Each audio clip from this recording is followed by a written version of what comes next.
special. And there's a reason, not just because you're so beautiful you're special, but you're special because the NCNW, which is the National Council of Negro Women, decided to do this STEAM conference first in Atlanta. So, because Atlanta is special, so that makes you guys special, so give yourself a hand. Okay, y'all have got to do better than that. You know why? Because I've raised children, and I know that when y'all get around y'all friends, what do y'all do? Crumbs up. Right, so let's go. Yay!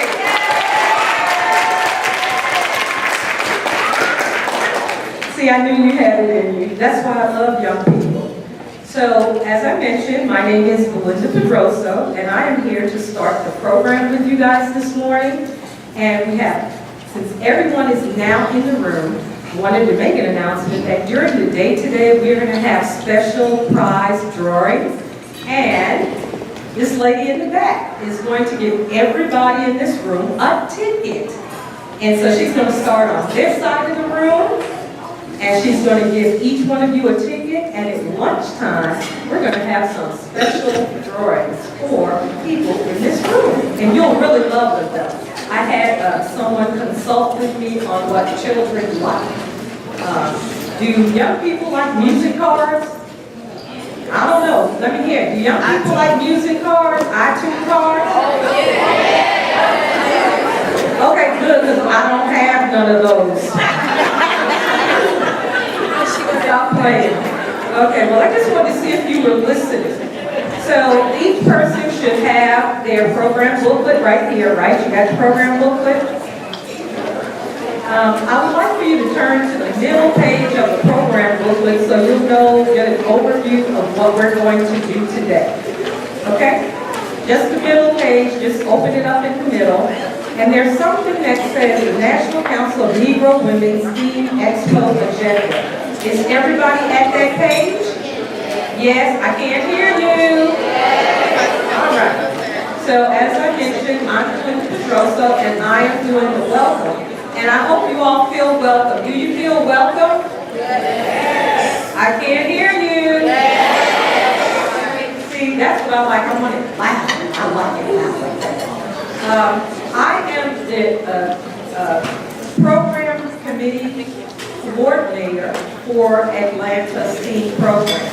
And we're having several other STEAM programs around the country. We did one in Greenville, South Carolina, Atlanta, Georgia, which we like to believe is our flagship because we're in Atlanta. But we're also having one in New York and hopefully Jackson, Mississippi. So you'll be hearing more from us about STEAM and the National Council of Negro Women. But today I have a couple of people who want to say some greetings, who want to bring greetings. One is our National Executive Director, Ms. Janice Mathis. Then Ms. Paulette Lewis, she's here to my right. She is the National Program Chair. And then we have a very, very special person who's coming to bring a really, really special greeting. He is a phenomenal spoken word artist, and his name is Mr. Hank Stewart.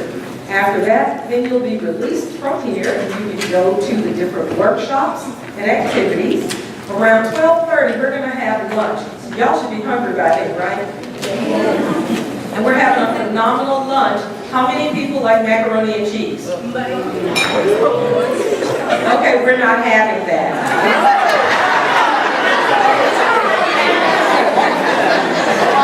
How many people like fried chicken?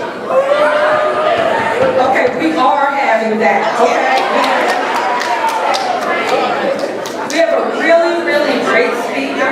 So part of the reason why the National Council of Negro Women puts on this program is because we want our young people to be exposed to careers in STEM technology programs. And that's to help prepare you for your future. That's where all the jobs will be. And so that table over there that's talking, I'm going to have all those young people come up and tell what they want to do in life. Okay, so that was to get your attention. And we have a phenomenal speaker, Ms. Denise Reese, is going to talk with you all today.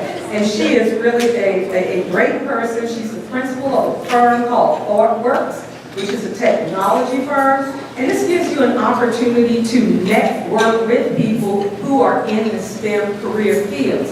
And I want to tell y'all, don't be shy about asking for people's names and telephone numbers, okay? You can ask for mine too, okay? I'm not going to give it to you, but you can ask. No, seriously, don't be shy about making connections with people here, because you want people who are going to help groom you and prepare you and give you some access to some of these technology fields. We're going to have college workshops set up for this afternoon. Our middle school students will be in other STEM workshops, but the college workshops are set up for our high school students because you're going to be looking pretty soon what college you want to go to. And then we're going to wrap up the end of the day going through some of the exhibition booths with the college students and doing our closing remarks in the afternoon. So I am so excited that everyone came this morning, especially for breakfast. Did you all like the breakfast? Yes. Okay, who was that one person who said no? Stand up and identify yourself. Waffles and fruit are always really good. Like I said, I had a consultant talk with me about what young people like to eat. And she did say, Miss Pedrosa, they like Skittles in the morning? And I said, okay, we won't be having that, okay? That's right, Skittles are not a good, healthy breakfast. So I am going to stop talking right now, and I would like our National Executive Director of the NCNW to come to the podium and bring a few words of greeting. So Ms. Janice Mathis is sitting here. That would be you. Okay.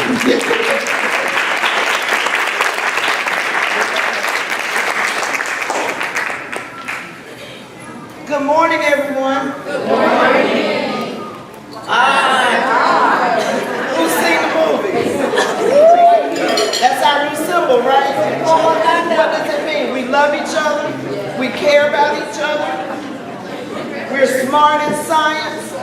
We know how to use technology. And we care about people who are less fortunate, right? Isn't that what that means? Right. Forever. What struck me about Black Panther was the sense of family connection.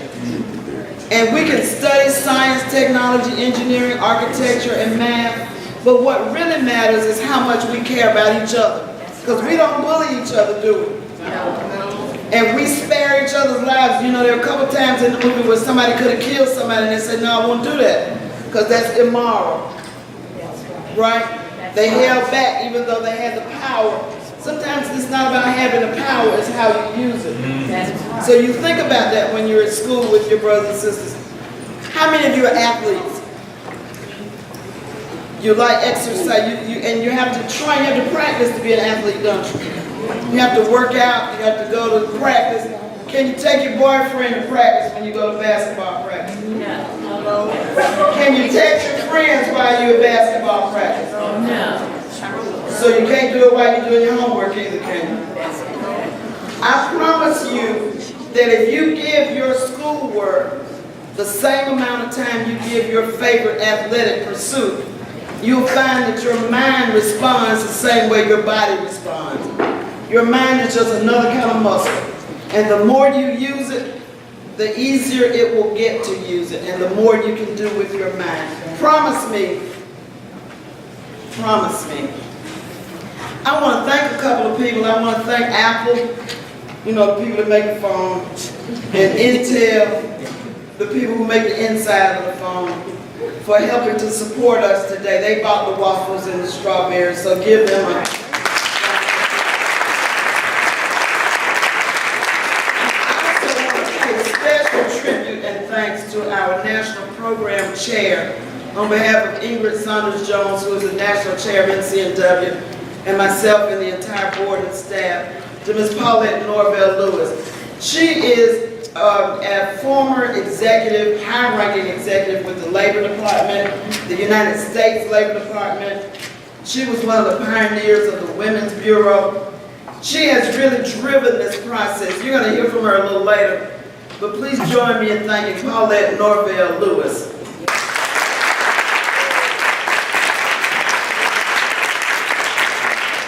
I want to thank all the presenters and parents and council, the Cobb County STEM program, for coming out. Nobody's getting paid to do this except me, I got a job. But everybody else is doing this as a volunteer because we love you, because we care about you, because your future matters. Because if we wake up in the middle of the night thinking about what your future's gonna be like.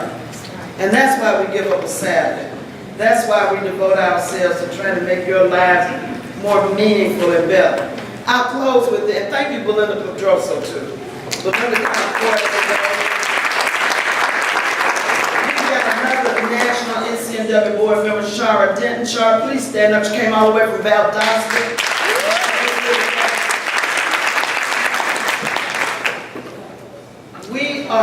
If you learn how to do anything in or near a hospital, you'll never be unemployed and you'll never be broke. If you learn how to be a phlebotomist or a physical therapist or occupational therapist, or you have to go all the way through medical school, just learn some of the technology associated with medicine and you'll never be unemployed and you'll never be broke. God bless you. I hope you enjoy the day.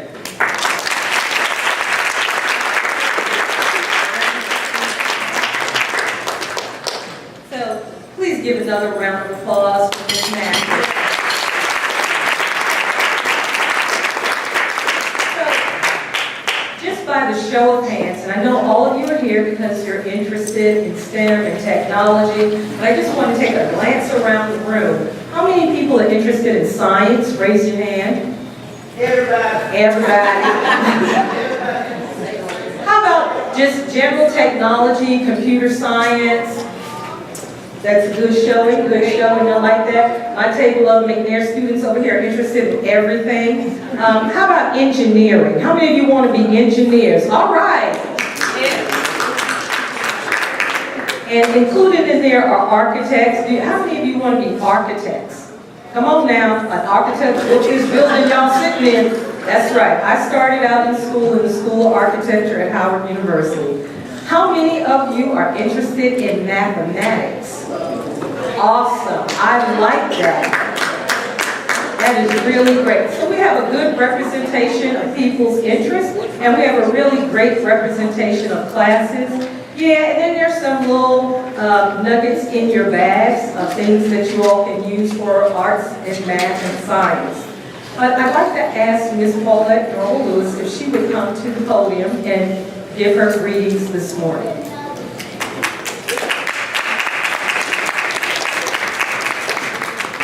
Good morning. Good morning. Good morning. Good morning. Good morning. It has been our pleasure to bring together today a cadre of experts in science, technology, engineering, and art and math for you today. And I want to thank some of those people who have helped us to bring it together. We have about 40 volunteers from various organizations, from our sororities and church groups, who are here to help guide you. They helped you to register and get your name tags, and they stuffed those bags. So I want to thank them for all of the work that they helped to do. So let's give them a hand.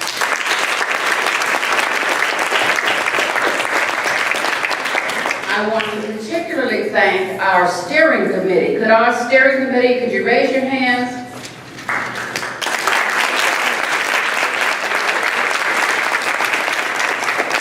These women spent endless hours planning and calling people to help and present today, and we want to thank them. They did a tremendous job, and especially our local coordinator, Belinda Pedroso. Let's give her a big hand.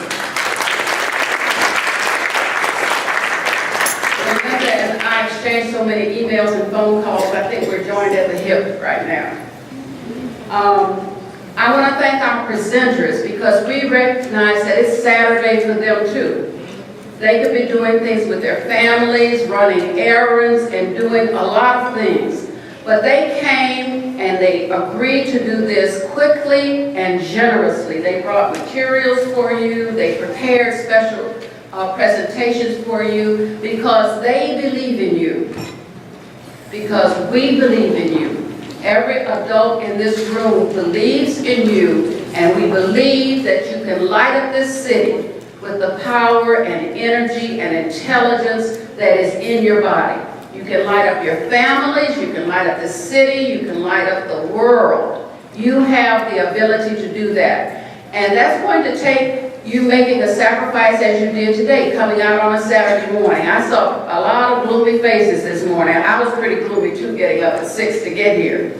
But if you make the sacrifices early in your life, then later in your life, you can have satisfying jobs, satisfying careers, and more importantly, good incomes to take care of your family, to take care of vacations. How many of you have heard about the high unemployment rate here in Atlanta? You know somebody who's unemployed? Okay, let me tell you, there's not a shortage of jobs. There's a shortage of people with the skills to do those jobs. There's a shortage of people in the medical field, as Ms. Mathis said earlier, in technology and engineering. So you're getting a start in a career that can help you get and maintain a job. More importantly, that can help you contribute to the community and to the world. You might be the next person to cure breast cancer. You know, black women have a high incidence of what they call a triple threat breast cancer. Black men have a high incidence of prostate cancer. We have a high degree of diabetes in our community. So you might be the next one to do that because of your interest and dedication to science and other things. You might do the next generation of the Tesla car or an airplane, design and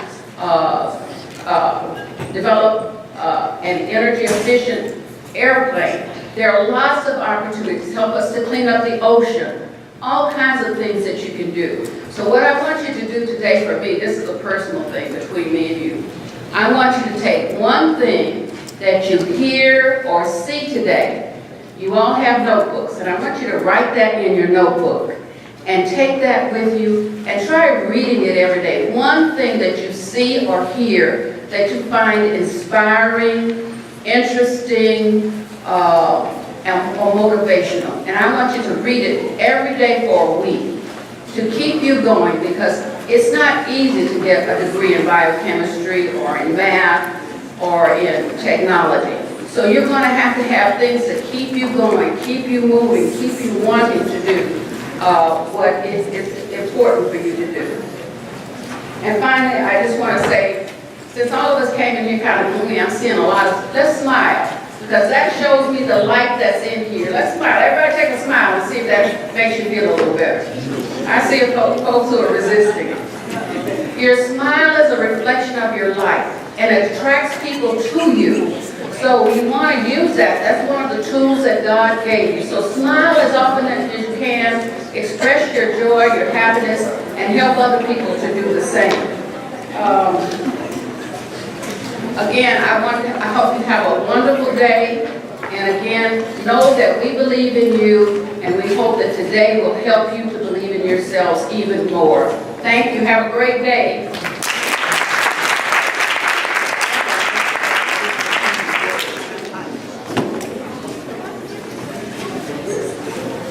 And so we are wrapping up our Good Morning presentation.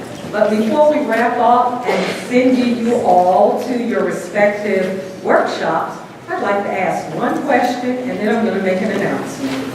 One question I want to make is, how many people in this room want to make money? Wow.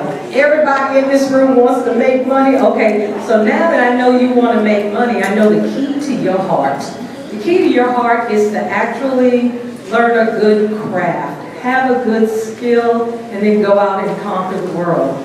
So, having said that, I'd like to introduce Mr. Hank Stewart. And I met Hank almost 20 years ago, and he was a phenomenal spoken word artist, and now he's an international spoken word artist. So, Hank, where are you?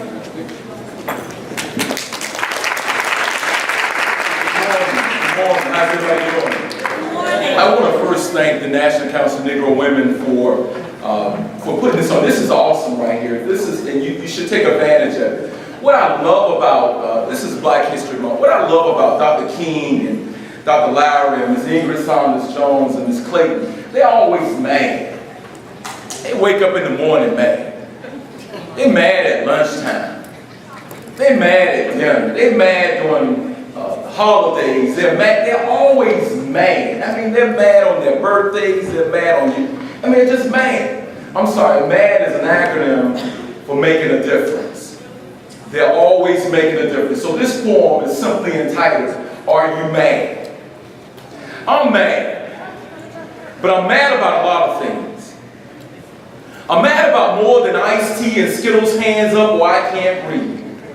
You see, I'm also mad about black on black crime. I'm mad about all the fighting and the dying over sneakers like Jordans and young people killing each other over a dime. I'm mad. I'm mad about mothers leaving their young children at home alone and leaving them in hot cars. I'm mad about men having to be held accountable to being fathers through legislation or law. I'm mad that we have to be encouraged to register and vote with all the blood that our ancestors shed. People like C.T. Vivian, Jimmy Jackson, John Lewis, Jose Williams, and so many others were killed with billy clubs beaten over the head. I'm mad. I'm mad that a lot of churches are not what they used to be. I'm mad that our policemen can shoot and kill innocent black people and then walk away free. I'm mad that we don't eat at black restaurants and shop at black stores. And I'm mad that people came before us to help us get that corporate job. Not only do we help someone else in, but behind us we lock the door. Now I'm mad that young ladies are getting pregnant without ever thinking about marrying a father. And I'm mad that young men are getting these young ladies pregnant and moving on to the next one like the last one was just a barber. I'm mad that adults and children will say thank you or please. And I'm mad that we're not teaching our young people work ethics like cutting grass and raking leaves. Or I'm mad that in Africa, little kids don't have shoes. And I'm mad that people like Clarence Thomas, Stacey Dashiell, and Ben Carson don't have a clue. I'm mad that during Christmas time, people can give gifts without ever saying Christ. I'm mad that homeless people won't get pennies, but walk right into the store and buy red bottoms, rims, and jewelry without even looking at the price. I'm mad that the Democrats and the Republicans sometimes both seem to be the same. Services being cut and deleted while Congress and Senate on the Hill playing games. I'm mad that we're listening and dancing to music that degrade our women and that athletes won't band together for a civil rights cause. Don't they know they're more than what they do on a diamond turf or court running through or shooting the ball? I'm mad that some young men have chosen to sag over wearing a suit. I'm mad that we're picking the protesters in our own community that we burn and loot. I'm mad at cancer. And I wish cancer would get cancer and die. I'm tired of cancer taking our loved ones beyond the sky. I'm mad that parents can find time to do almost any and everything and can't find time to go to a PTA meeting at the child's school. I'm mad that we're losing our history, by the way. I'm still waiting on my 40 acres and a mule. I'm mad that the Montgomery boycott, March on Washington, Selma all seem to have been for naught. All the civil rights leaders were lost during that era, not to mention when Malcolm, Megan, and Martin was shot. I'm mad that we don't have a bill for the Voters' Rights Act. And we're not even talking about it, but let something happen with the entertainment on social media, it blows up how easily we distract. Yeah, I'm mad that each and every one of you all are not mad. How could you just sit there? And if we're not careful, what we have will be what we have. When we keep on fighting and grinding and trying to live a life of substance. Because Edmund Burke said it best, the only thing necessary for the triumph of evil is for good men and women to do nothing. But I'm still mad. Are you? If so, what are you going to do? M-A-D, what? Make a difference.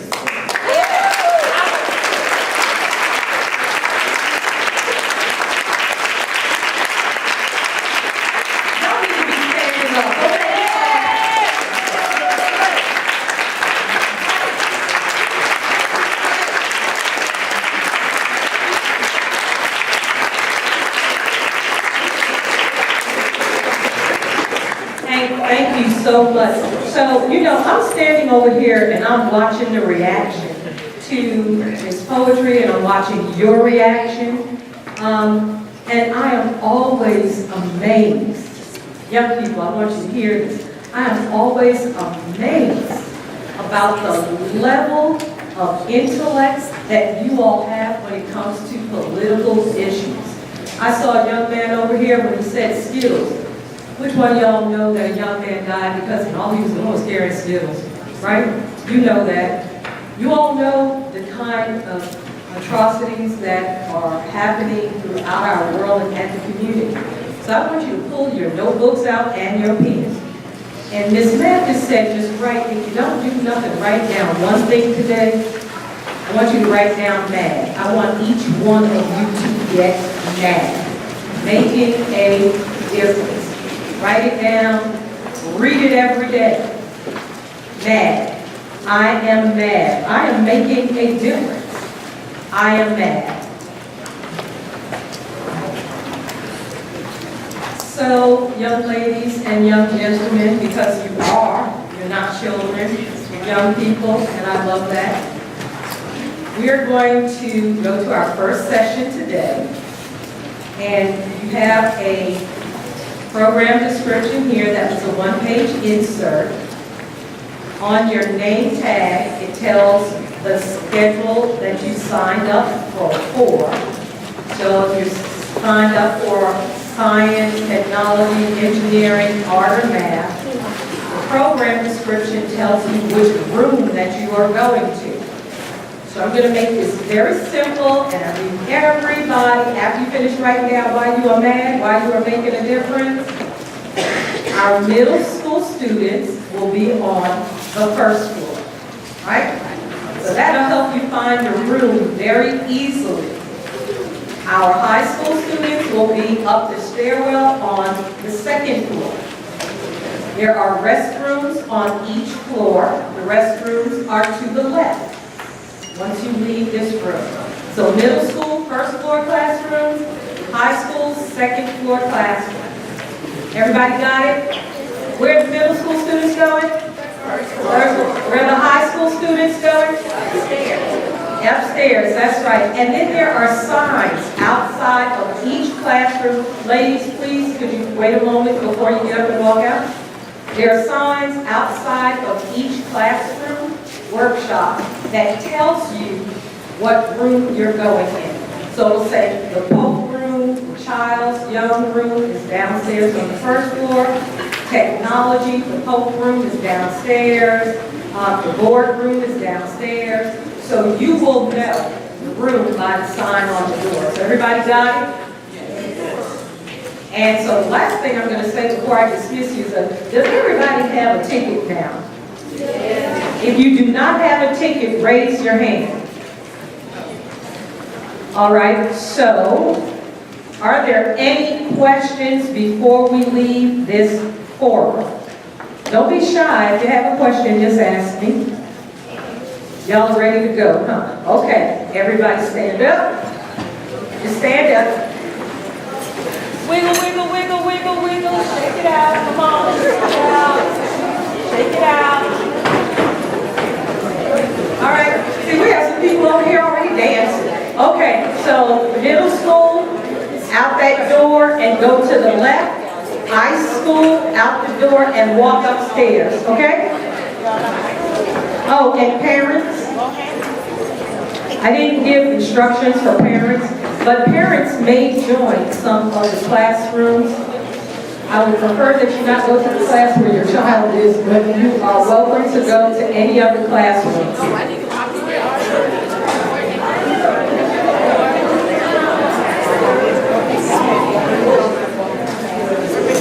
This is going to be an awesome and great day. We're going to have a good time and we're going to learn a lot. Yay! She wants to do a song.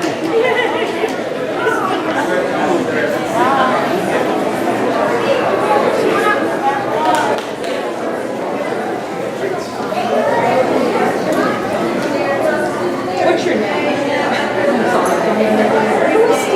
Louis. So let me write this down.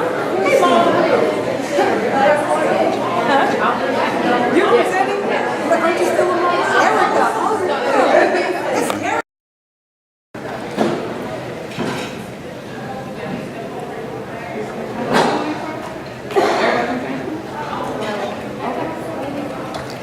Okay.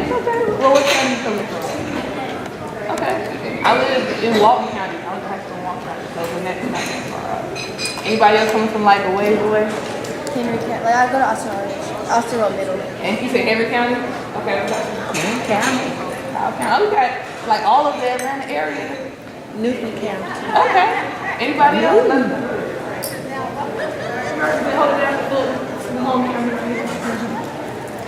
All right.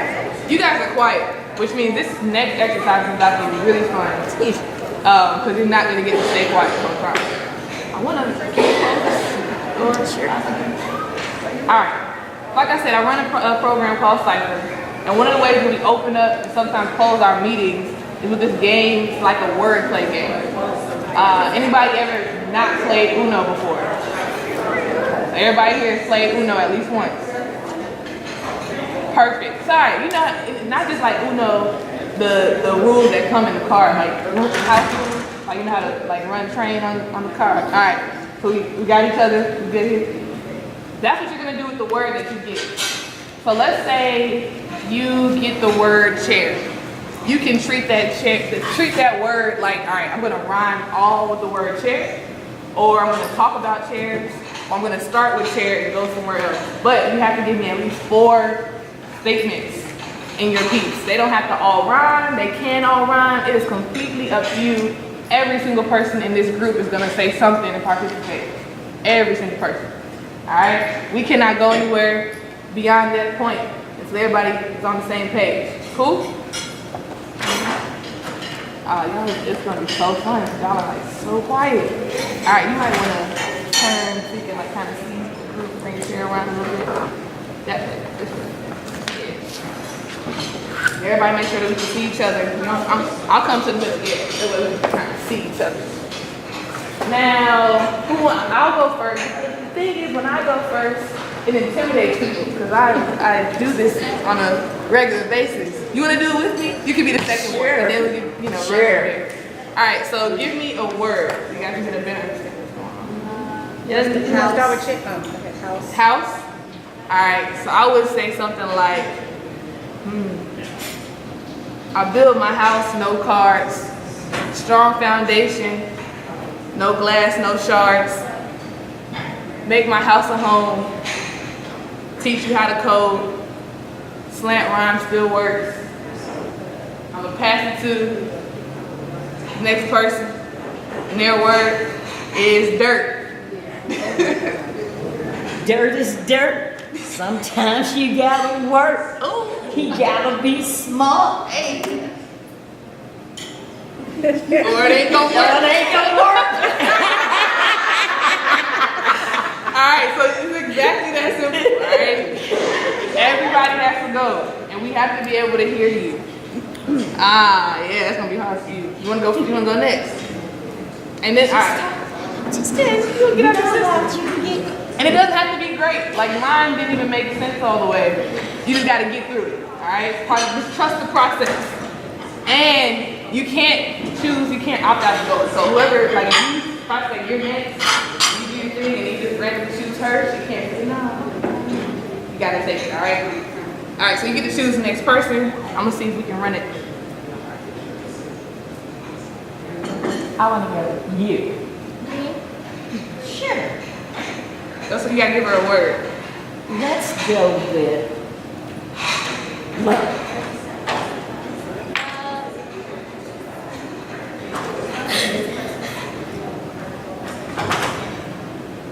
People like love. You understand so your voice can project a little bit. Love is a symbol of a dove. Alright? Love can be like a hug. Come up above. That's from the good. It's like you're sweeping under the rug. Yeah. Alright. I choose you. And you gotta give a word. And the next word is light. Yes, me. You. Light. Light. Light is bright.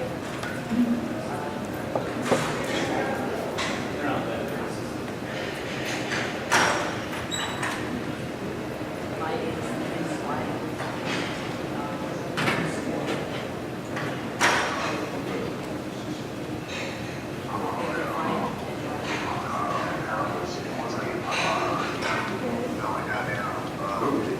I'm sorry, are there any high school students in here?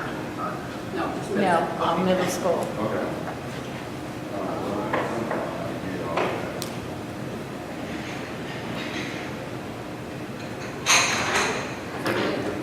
You need one more. You know what Kendrick Lamar said? We gonna be what? There you go. You're right. Right.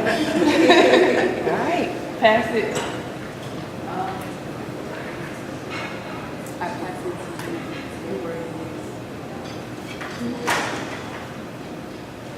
Which?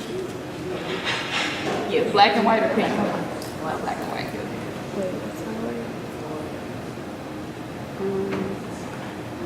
I already can. You want to stand so you can get up some energy? You want to stand a little bit? Come on, guys. Woo, woo, woo, woo. The floor is what we stand on. It's our foundation. We are one nation. Keep it flowing. No one can ever break it. That was nice. You gotta pass it.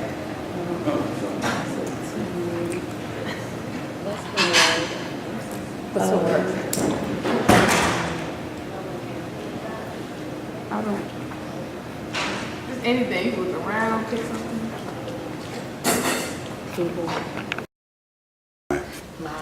Good morning, Bridget Baggett. It's good to see you. Good to see you as well. Now tell me, what is it that you do at Morehouse University? Yes, I am the Director of Career Development and Engagement. I'm responsible for STEM, Humanities, and Social Sciences. Well, that's wonderful. You are the perfect person to be here at the NCNW STEAM Expo because we're trying to engage children in science, technology, engineering, art, and math. Now, what do you do to reach out to students who are interested in those fields? Well, what I do, I actually do outreach by attending events like this, exposing students to different tracks so they're able to explore what type of careers are available in STEM. And by doing that, you're able to get them not only ready for college, but also ready for a career that may be in STEM. Well, one thing I like about the NCNW approach is that they have middle school students, many middle school students here today. What do middle school students need to know about getting into college and about pursuing careers in STEM? Yeah, well, we're pursuing careers is first identifying what your passion would be. So this is the time as a middle school student to start to explore those avenues. Also make sure that you're exposing yourself to the coursework that's going to require you to be successful. So that may be your math and your sciences, and definitely taking advantage of opportunities like this, the Expo, to be able to kind of not only network, but also be able to put yourself in a position that you can explore STEAM careers. I think the saddest thing that I've ever experienced in regard to students trying to get into college is for students in 11th grade and 12th grade to realize I didn't take biology 1, chemistry, physics, or biology 2. I didn't take all the math that I should have taken, and so now I'm not ready to go to school. And the other sad thing I've experienced is that high school counselors don't tell them. Exactly. So is there a way that we can reach out to high school counselors and middle school counselors so that they can help direct these children where they should go? Yes, and we have to make it a community effort. So reaching out to not only parents, but also getting colleges and universities involved, not to only focus on those juniors and seniors, but cast that wider net to those middle school students and start to guide them for some of the prerequisites that are going to be required for them to apply to not only the college, but also to the major that they desire. And I found too that our children and even our parents don't know a lot about technology or careers that their children can pursue with 2-year degrees. And so I think that we need to address those issues with younger children and with parents. Exactly. So that if they cannot afford to send their child to a 4-year college, there might be a 2-year opportunity that would be very beneficial to the child and to the family. Exactly. And being able to educate the parent as well with the options are out there, because not everyone may be ready to go to a traditional 4-year school. And let's not forget our trades as well. So even if college is not the way, there's also trades out there that may just be strictly a particular skill set that the market is calling for, that parents may want to explore for their child. Well, this year we did this program in Greenville, South Carolina through the Rainbow Push Coalition. And my sister, who is the executive director of the National Council of Negro Women, Janice Mathis, I'll say her name, she liked the program, they supported our program. And for the very first year, we had a representative from Michelin Tire Corporation. Wow. Michelin has a 2-year program where they will, if people apply and get accepted, they will pay their tuition to a 2-year technical school to study industrial maintenance. They will give them a part-time job while they're in the program, and at the end of the program, they'll offer them a job earning $54,000 a year. Wow. Yeah. And I live in Greenville, South Carolina, where Michelin is king. I had never heard of the program before.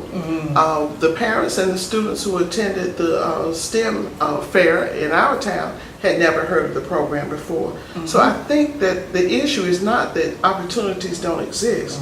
We just have a gap between what exists and what we know about. And so I think one role that NCNW and all the organizations that are interested can play is to help people learn about opportunities. And I'm so glad to have you here today. Thank you. I wish, well, let me ask this question. Can women go to Morehouse? Morehouse is an all-male liberal arts college, so it's for all males. That's what I thought. Spelman is more than happy to welcome the women, and that is her sister college. That's what I thought, that it was all male. Yes. But if there were courses that were taught at Morehouse that are not taught at Spelman, do they still do Yes, the program? we do work together. So if there's some coursework that they're able to cross-register at each school. So Spelman may offer a program. One in particular is education. That Morehouse students can take courses at Spelman to meet that requirement to get their Georgia licensure to be an educator here in the state of Georgia. And what about the medical school? The medical school is a separate entity. It's the Morehouse School of Medicine. Even though we're all in the same demographic area, that itself, the school itself, is a separate school. So students that do choose or desire to go to med school or even pursue public health or anything in the medical field will have to apply to Morehouse School of Medicine separately. Now, and it is co-educational. Yes, Morehouse School of Medicine is co-education. And is the president a woman now? The president of Morehouse is School of Medicine. School of Medicine. I think so. Yes. Yeah. So that's something that children can aspire to. Exactly. I'm just so glad to have you here. Now, what is it that you have to say to parents and students when you meet them downstairs a little later today? Oh, well, I just want to let them know some of the career options that are out there, some of the programs that Morehouse does offer to students that are looking to pursue STEAM as a career option or a college path, as well as our spring break and our summer opportunities that we have through a separate entity called the Digi Designer. And what that's going to offer is prepare middle and high school students to get them college ready. So we're looking to also be able to kind of expand what we do and get them prepared for the college work that's ahead of them. The Digi Designer. Yes, it's called the Digi Designer. It is pretty much create your world. We call it paint your world. So what they're able to do is be able to look at different careers in STEAM, find out what the career path or the requirements to get to that particular career, and to your point, making sure they have those prerequisites, especially is crucial as someone in middle school and high school, and being able to put together a clear plan of action so they can be prepared to not only apply but get accepted to the schools of their choice. What is the grade level for the Digi Designer program? We look at 6th, 7th, and 8th is our middle school program, and high school is 9th through 12th. That's fantastic. Yes. So if somebody wants to know about that program, spring break and summer programs, if they get down here to the Loudermilk Center today, they can talk to Bridget Baggett and find out about it. Exactly. That's gold, girl. Thank you. You got on gold, but that's gold. Yes, it is. That's worth getting up out of the bed for, dragging the children down to the Loudermilk Center. Yes, it is. And it makes me want to go backwards a little bit and go myself. That's exciting. It's the future, and I'm really excited about it. Yes. Everybody's excited about science. Now, I'm not exactly sure why the Black Panther excites people about science, but it's exciting. It is. And there's a laboratory in the movie. And I noticed that the Congressional Black Caucus and many other groups were paying for children to go see the Black Panther because somehow they thought it would encourage children in the areas of STEM. I'm not sure that that's true, but I hope it is. Yes. I hope it's true because a lot of people went to see it. And to be the little scientist that's in the laboratory, you need to take the classes and get the exposure and get the degrees. Exactly. So hopefully that connection is being made. I'm feeling like we're in Wakanda now. There's a Exactly. lot is going on. It is. Downstairs at the Loudermilk Center, the NCNW STEAM Expo. Yes. Here with you, Bridget Baggett. Yes. Morehouse College. Yes. I have to give them all props and salutes for sending you here and for your coming here because you didn't have to do it, but a whole lot of children will benefit because you did. Yes. Thank you so much. Thank you so much. That'll work. Are you on Facebook? Yes. We can be friends. We can be Okay. friends. And I can tag you on this video. Okay. I'm ready to go back to bed. No. I don't know why I'm so hot in here. I guess because air is not moving. And you are absolutely splendid. Thank you. And regal. Thank you. All right. You look just like you We from live. Wakanda.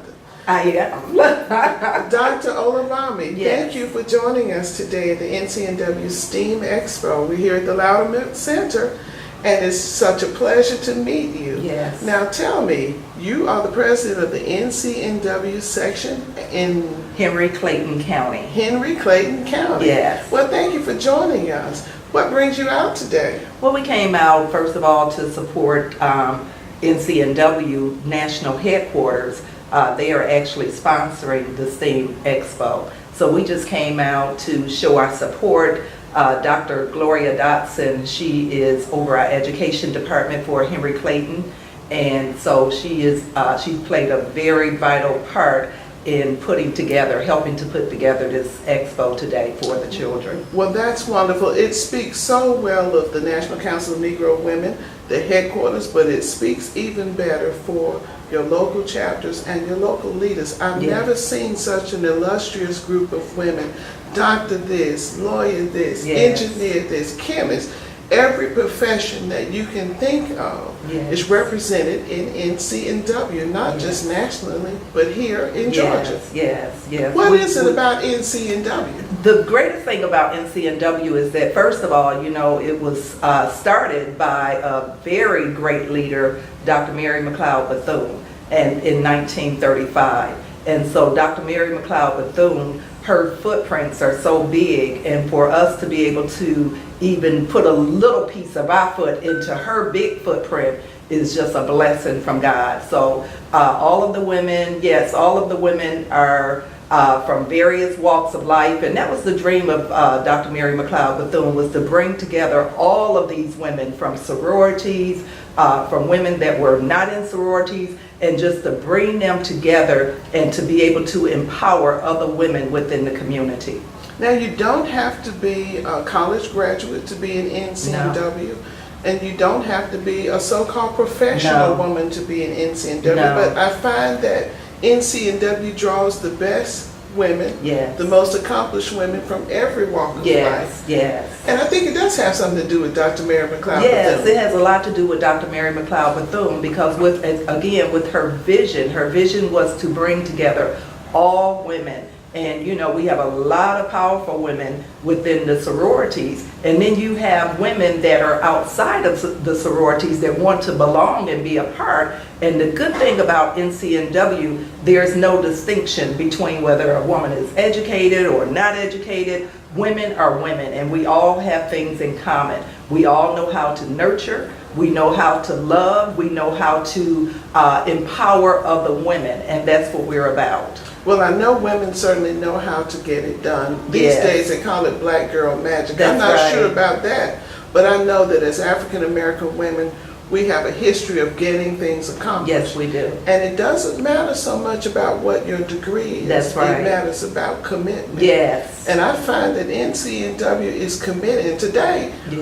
And always, you're committed to science, technology, engineering, Yes. art, and math. Yes. So what is that focus? That focus is to basically bring young girls into our African American young girls and to help them to understand that they can become scientists, they can get into the technology field. And so we want to make it fun for them to enjoy and to understand that, you know, they can have fun while they're actually coming into a career that's going to help them to become great within the community. Absolutely, and not only help them, it helps us. Yes. And I say it all the time, for mature women like me, Yes. I feel good when I see young people studying science, technology, Yes. engineering, art, and Yes. math, because I know the future is going to be in good hands. Yes, it is. And on the selfish side of it, I know there are going to be some doctors and some nurses Yes. and technologists who will help me as I go on That's into right. my golden Yes, years. yes. Because we all need health Yes, care. we do. And that's a large part of what science, technology, engineering, Yes, it and math is. will encompass. Yes, it will.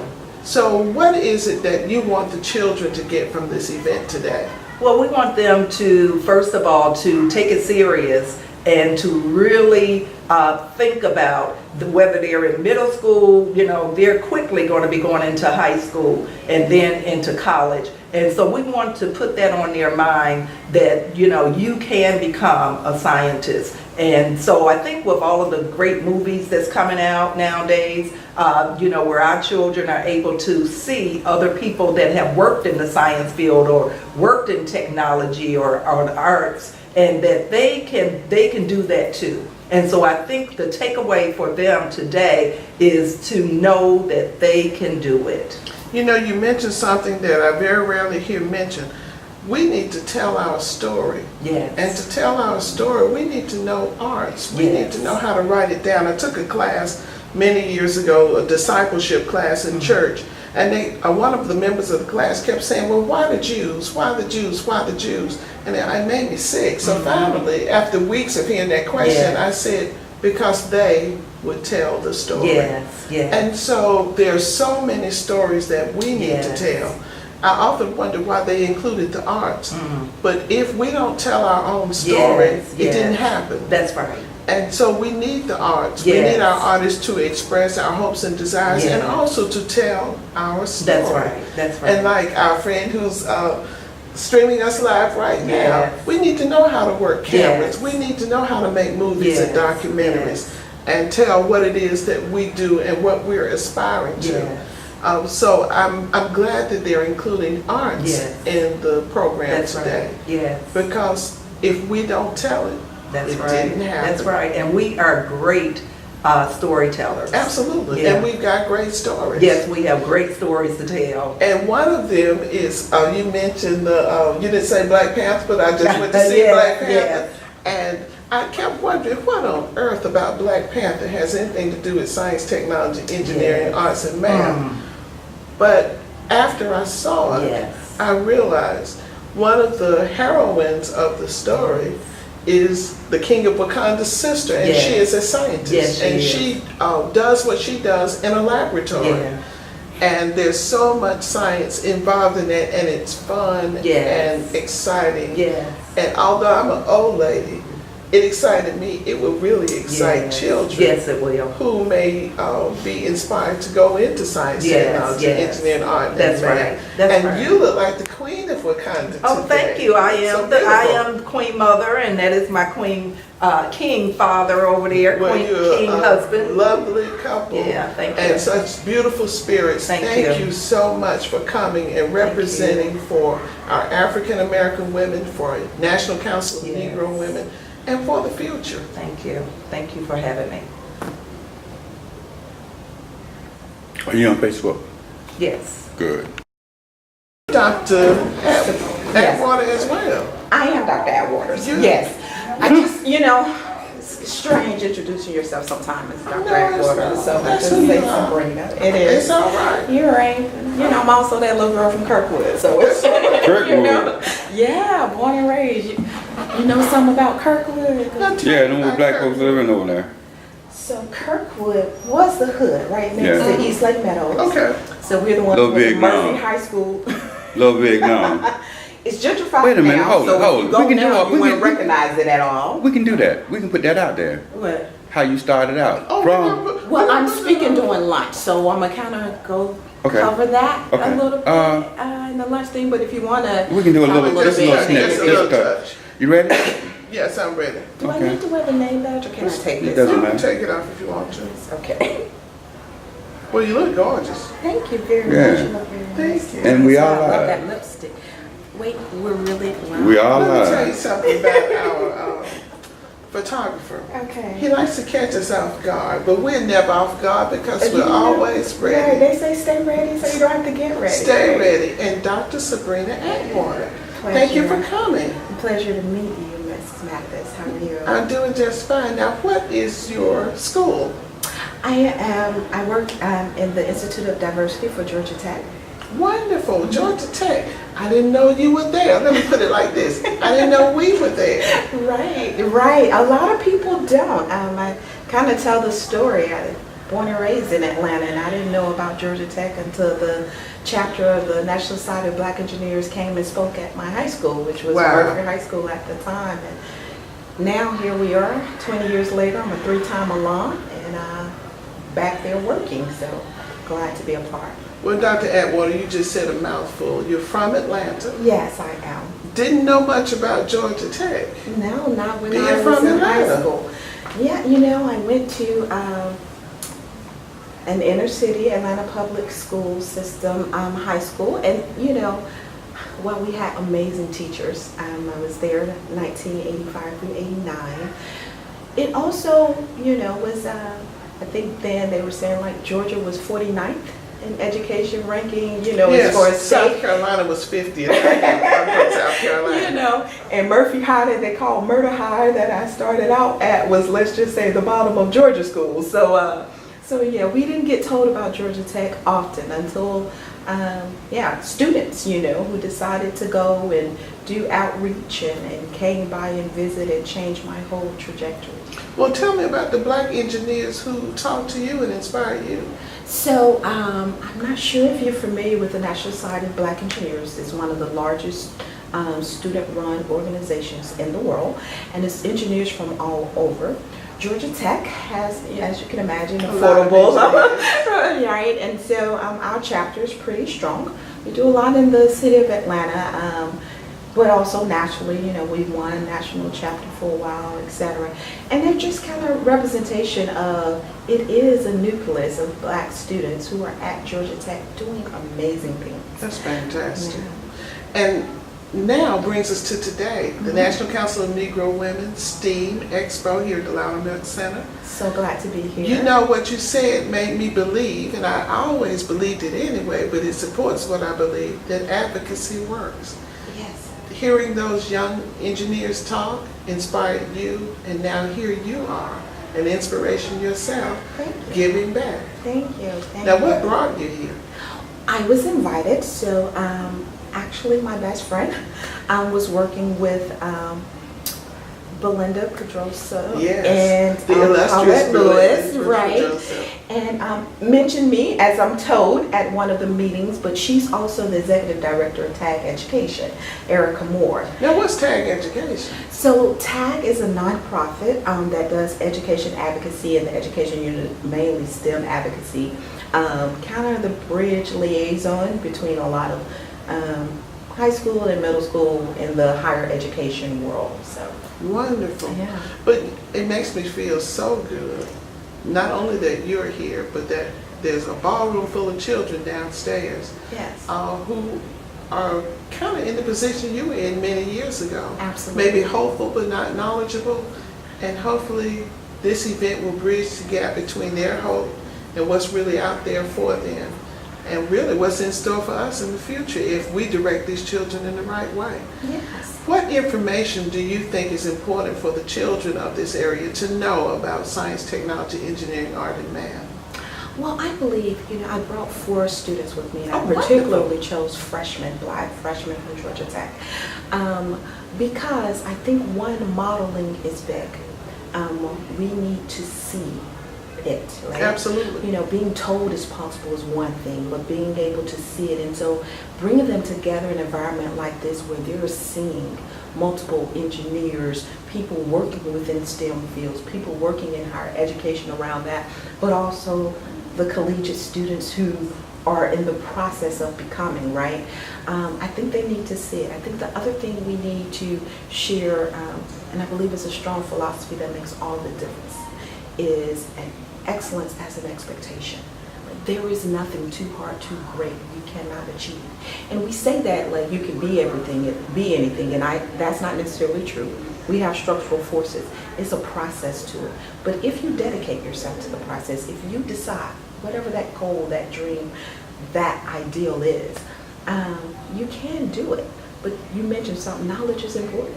Helping them know the resources, the pathways to get there. That's what events like this do for our young children, because many of them, like I said, have never seen it. They've never seen a real live working engineer, scientist, scholar. They've never seen, you know, a real live astronaut. They've never seen someone actually, many of them probably don't know anyone at Georgia Tech, right? Let alone someone with 4.0s. Two of the students here has a 4.0 at Georgia Tech. They're not just attending, right? They're excelling. They need to see and hear that, because they need to know that they were once just like them, just trying to make their way through math and calculus and AP. And I'm inspired. I'm inspired for many reasons. The selfish reason is we need scientists. As we climb up the ladder, we need doctors, we need engineers, we need all kinds of science and technology to make our lives work. And if we don't get involved as African Americans, we're going to be left behind and left out. And so events like today and people like you inspire me that the future is in good hands, wonderful hands. Thank you. And that it is possible to go from Murder High to Georgia Tech, and not just Georgia Tech, but to lead students through Georgia Tech to wonderful careers. It's so inspirational. Everybody's talking about Wakanda, talking about Black Panther. Yeah. I feel like I'm in Wakanda. I do too. I feel like this is our Wakanda, and we have to take advantage of it, and we have to make sure that the children take advantage of it and know about it. My own sister, Janice, was one of, well, you can imagine, she was very, very, very, very smart, from kindergarten all the way through school. She told me something just recently I didn't even know, and there's just two of us, and I thought I knew everything. What's that? She said she wanted to be an engineer. Wow. But she didn't know how. Wow. And she was a A.B. Duke scholar, went through Duke University. Nobody ever told her how to be an engineer. So what you're doing is telling the children how. Yes, and almost suggesting that it is right there in front of them. And it really is. It's right there in front of them. And you're still in a little bit of my talk later today talking about Wakanda. But yes, that's the everyday world of an engineer, of a scientist, to think of solutions to the world problems. It's like you're a holder of a rich wealth knowledge. And the technology that we use to get there, everything we do, everything we see, from the chemical processing in our hair. You know, I talk about our clothing, right? Why does this dye not rub off on your skin? Who engineered that? The chairs, the lighting, the building, everything has a role in technology and science. It's not just computer technology, right? It's not just the gadgets that we've come used to, but every part of it. And we are in Wakanda. And there are people who sit in rooms every day, and while the vibranium was the fictitious technology of Wakanda, the imagery, the technology they use is very real. The drones, the holograms, you know, the trains that travel at a speed of light, those things already exist. The smart cars. Where are we going from now? And these children will be a part of who creates that. We need to let them know we're waiting on them to do it. And I don't think we can start too young. I don't either. I think that even elementary school children and preschool children need to think about science, technology, engineering, architecture. I say architecture, but art and math. Because somewhere along the line, I think sociologists say it's around the 5th or 6th grade, girls in particular start thinking that they don't like math, when maybe in earlier years they did like math. Yeah. We need to catch them before they change their minds. It's funny you mentioned that. They also, right now, we have another half a group of students from Georgia Tech that's doing a STEM Expo at the Barack and Michelle Obama Magnet School right off Gresham, right? Wow. With those elementary students. One of them includes my daughter, who's a 3rd year biomedical engineering major at Georgia Tech. And she started at the age of 3, knowing she wanted to be a doctor. By the time she was in the 5th grade, she knew she wanted to do biomedical engineering into doctor because she wanted to design the gadgets, the instruments, everything is technological infused now in our medical world. Of course. So you're right. They decide that early on. And from that point on, her high school, her focus, her everything is really being guided by that dream that she started at 3 and 4, every Halloween, you know, reinforcing it, etc. So you can't start too young. The exposure is now, and I'm really glad to be a part of an event like this. Well, thank you so much, Dr. Atkinson. Thank you for sharing with us, and I know you're going to share with us more at the luncheon. Thank you for what you do. Thank you. Because we need it. Thank you so much. Thank you, and thank you to the National Council of Negro Women for sponsoring this event and for having me. You're quite welcome. It's the first, but I have the distinct feeling it won't be the last. Excellent. I hope not. Thank you. Don't go nowhere. I need it. I'm so sorry. I want to I was holding that cough. I'm so beautifully. All right, I need to do. And I'm excited about your daughter. Isn't that wonderful? Yes, thank you so But you know much. what? Mama had a lot to do with that. You don't have to say it, I'll say it. Mama had a lot to do with that. Because a person like me, I'm a lawyer.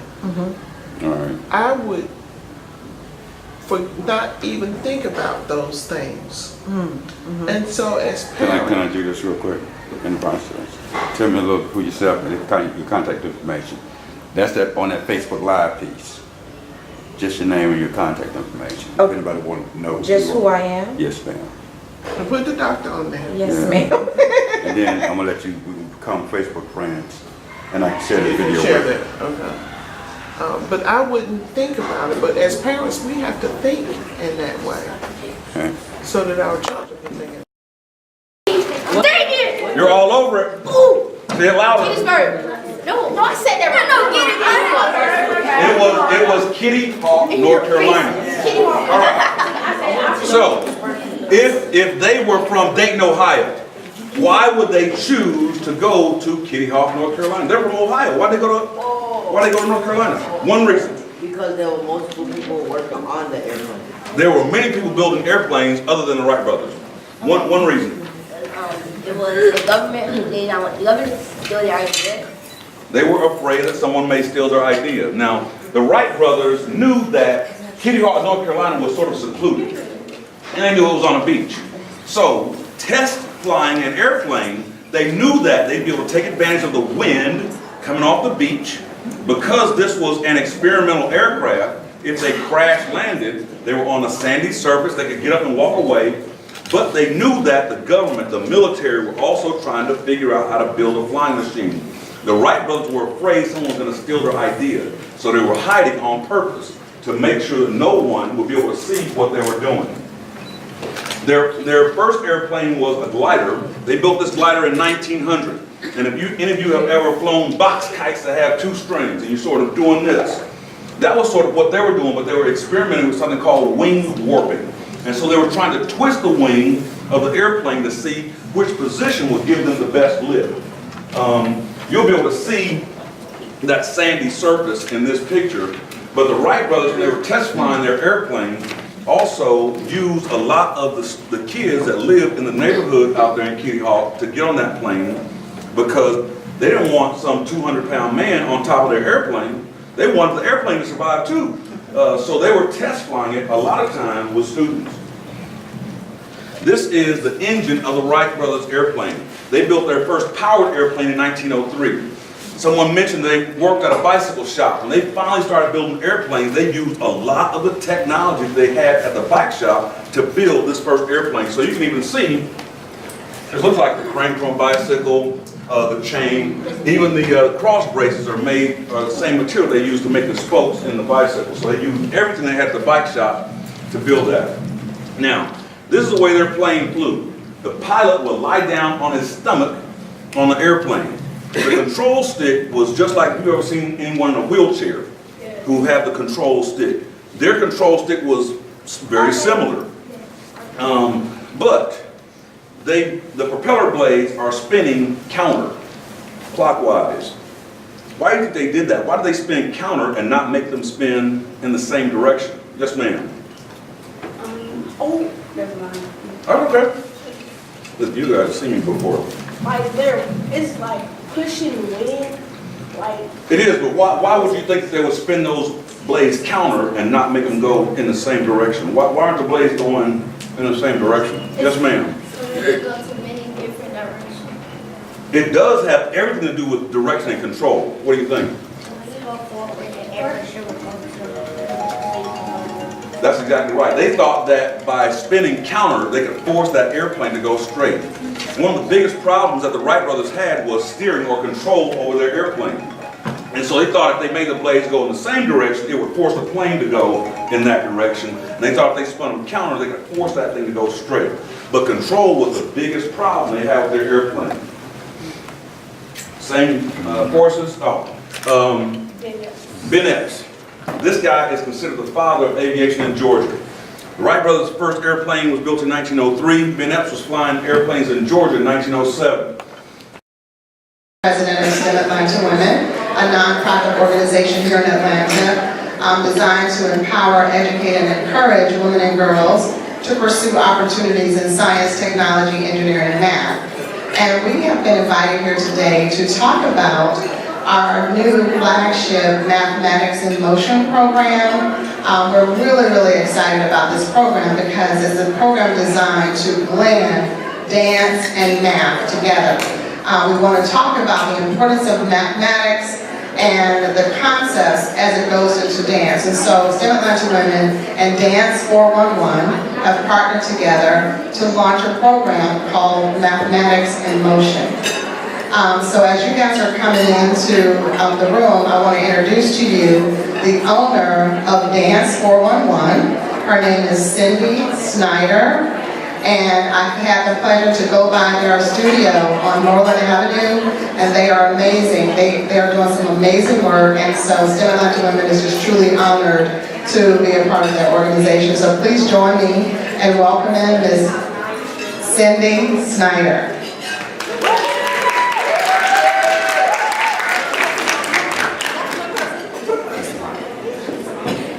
Good morning, guys. I'd first like to thank Maxine for allowing us to be a part of this. I think this is phenomenal. I have a daughter that is 8 years old now. She's going to be 9 in May, and I'm looking forward to getting her involved when she's old enough. She has a true passion for math and science, which is phenomenal, and she loves the performing arts, so she has a creative brain also, so that's always a great thing. I hate that there's still kids coming in. I really would like to give it, 5 minutes to allow everyone to be able to come in. We did bring some of our kids here to perform for you guys. It's important that you guys understand that at Dance 411 we support education. And we've just recently gotten a 501c3, and our new nonprofit is called Mission for Movement. And we focus on mentoring opportunities, vital resources, and education. So we really like to support kids that are interested in being performing artists and potentially taking this on as a career. However, with not compromising the importance of education. And so this is a really good opportunity for us to work with you guys in that way. Many of our kids that are here performing tonight or this afternoon are professional dancers. You may have seen them on TV shows, on television, on award shows, films, music videos. They're little stars in their own right. And they're super excited to be able to dance for you guys today. With the permission of Ms. Paulette, I'd love to allow some more of the kids to get in so that they can actually enjoy the performance. And then we will get started, but I do want to thank you for allowing us to be here as well. Anything else you want me to cover? Okay. How you doing? So the next person that I would like to introduce while the kids are coming in is STEM Atlanta Women's Chief Mathematician. She is a Spelman graduate. She is a mathematics major and she has an MBA. And she's joined STEM Atlanta Women to be our Chief Mathematician to teach math concepts as it relates to dance and to also offer tutoring programs, not only throughout the city of Atlanta, but she's also in Rockdale County in the Pinehurst area. So she's really excited to be here. So please join me in welcoming Whitney Green.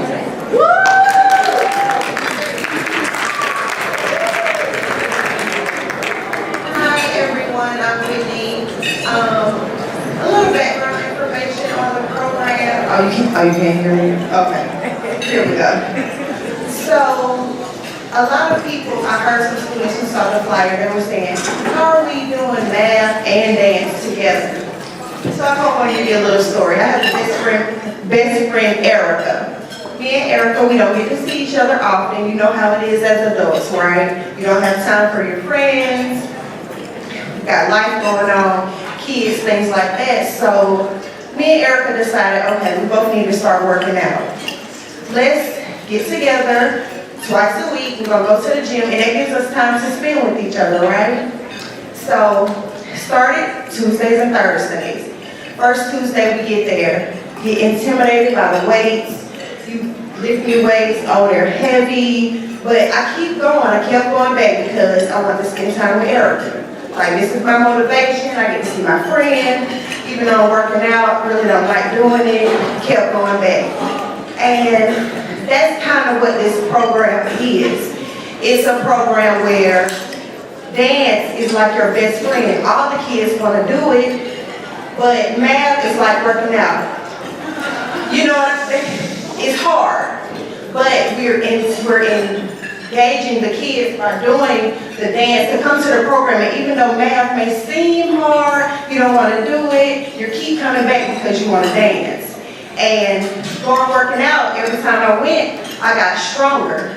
It became easier. And that's what we're doing with the math program. Every time you come back, your brain's getting stronger. Those math foundations are getting better, stronger. So that's kind of what this program is.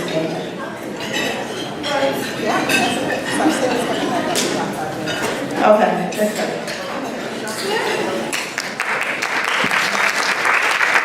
I thought I'd escape the stage and the mic. So I don't like to stand behind a podium because I'm short and petite, and I want you guys to be able to see me, and I want to be able to connect with you guys. So I wanted to introduce you to a gentleman that I consider my son. I was his mentor for many years. And still his mentor. His name is Jeremy Green. He is going to be the lead choreographer and instructor that is going to be running this program alongside Maxine and Whitney for Dance in Motion. Kids, if you don't know who Jeremy Green is, look him up, follow him on social media. You can look at his works on YouTube. He is amazing. His resume is extensive. He's worked with a lot of major artists that many of you, I'm sure, aspire to actually meet or go and see him perform. And Jeremy couldn't be here with us today because he's currently flying in from Texas. Actually, he just landed from having done a show with some of our kids in Dallas. So he wishes that he could be here, but please look up Jeremy. He's exceptional. He's an incredible choreographer and instructor. He's an instructor to these kids that you'll be seeing on stage today, and they'll also be demonstrating his choreography for you. And I'm glad this is on screen. Do you guys know Janae Moore? If you don't know Janae Moore, she just won Nickelodeon's lip sync battle. She performed the Beyonce. She's one of our kids. She also is demonstrating choreography by Jeremy Green. She is also a part of our agency, and she also just performed with Pharrell Williams on the Ellen Show, Lemon. So I didn't realize that was happening behind me, but that's some of those kids there are in Dallas right now with Jeremy Green, and I think Bernard is here, and he's on that screen too. Go Bernard! So again, just excited to be here for you guys. Please follow us on social media. Support this program. I think it's incredible. And we are positive. I am a strong advocate for the arts and education. And again, thank you.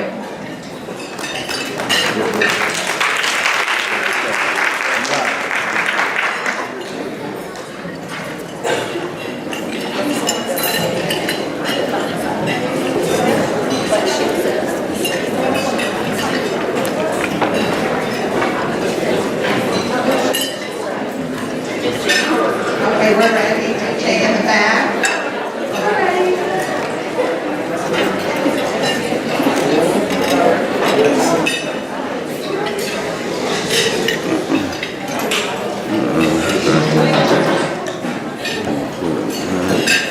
Just right here.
Check in with me and do your job. Earn is the name, then baller did the chain. Turn up for the watch. Ride with the mob, voila. Check in with me and do your job. Earn is the name, then baller did the chain. Turn up for the watch. Pussy plain Jane. Ride with the mob, voila. Check in with me and do your job. Earn is the name, then baller did the chain. Turn up for the watch. Prezi plain Jane.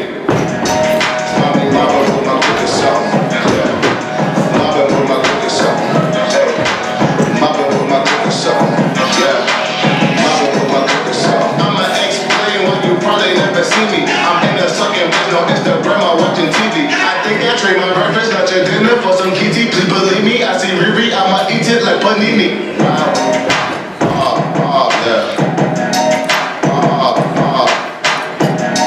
Plain Jane. Yeah.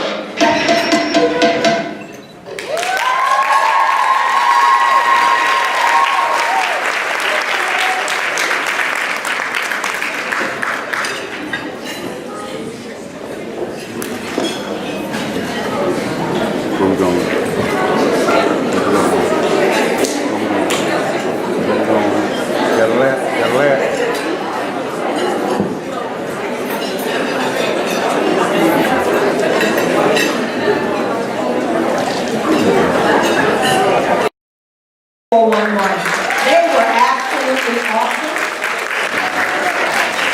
They really were awesome, which is a good example of mathematics and dance. You gotta keep step, you have to know the rhythm.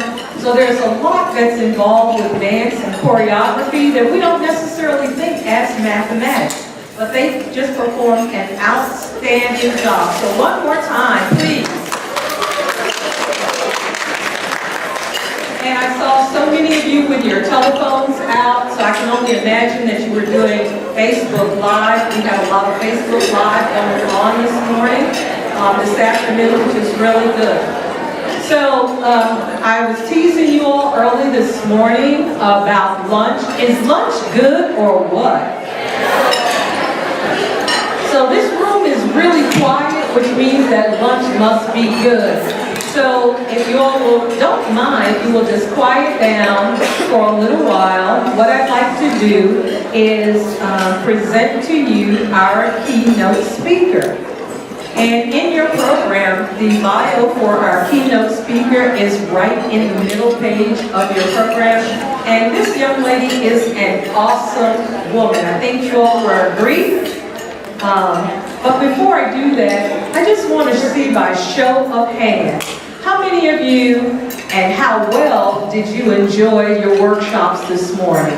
So let me see what's happening out there. I know the people who were in the lip balm workshop, they really enjoyed making lipstick. So where are my lip balm people? Where are you? One more time. And where are my science and technology people? One more time. So our presenters were really excellent, and I hope that you all expressed your appreciation to the presenters today.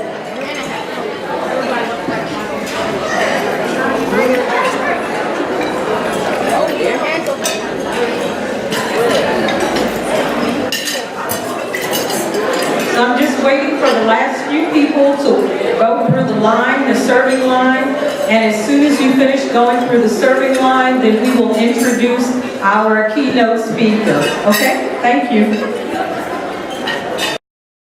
Next top model this current season, and you can watch me on VH1 at 8 o'clock, right? And so I wanted just to share with you guys a little story. I'm all about ageless beauty, and I'm also an activist for anti-bullying. I have a event that's coming up on April 22nd here in this building right here at the Loudermill Center. And I want all of you guys to come out. The conference is called Pretty Girl Retreat, okay? And that's for anyone, also parents as well.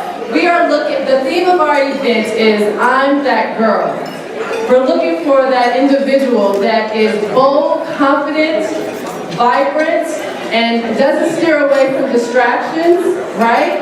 However, we want them to identify their strengths that make them unique, and then further capitalize off of that by teaching them leadership skills, entrepreneur skills, as well as financial literacy. And so we want you guys to all come out. It's going to be on April 22nd on a Sunday. It's a one-day conference. It's going to be here, and we're going to have a lot of fun. We're going to have pink carpet arrivals, celebrity guests. We're going to have a lot of workshops and also a fashion show.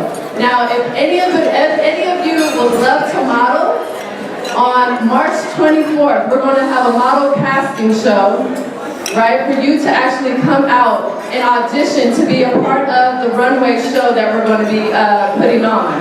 So if you guys can, definitely check us out at www.twinofakind.org, which is my nonprofit organization called Twin of a Kind.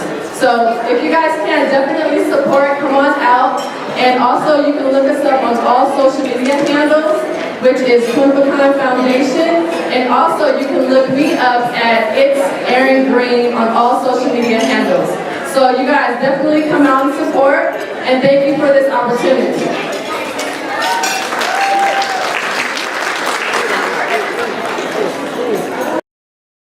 When people come to speak for us. And right now, I'd like to present our speaker.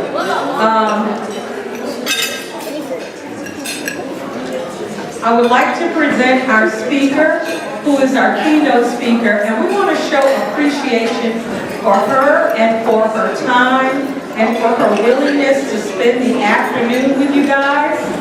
And our keynote speaker, her name is Denise Reese. She has ThoughtWorks is her company, and it is a global software company, and she is very, very passionate about what goes on in her community. So when I say global, do y'all know what that means, global? There you go, around the world. So she's just not here in Atlanta. And once again, I am astounded by your sense of political savvy. You guys are smart.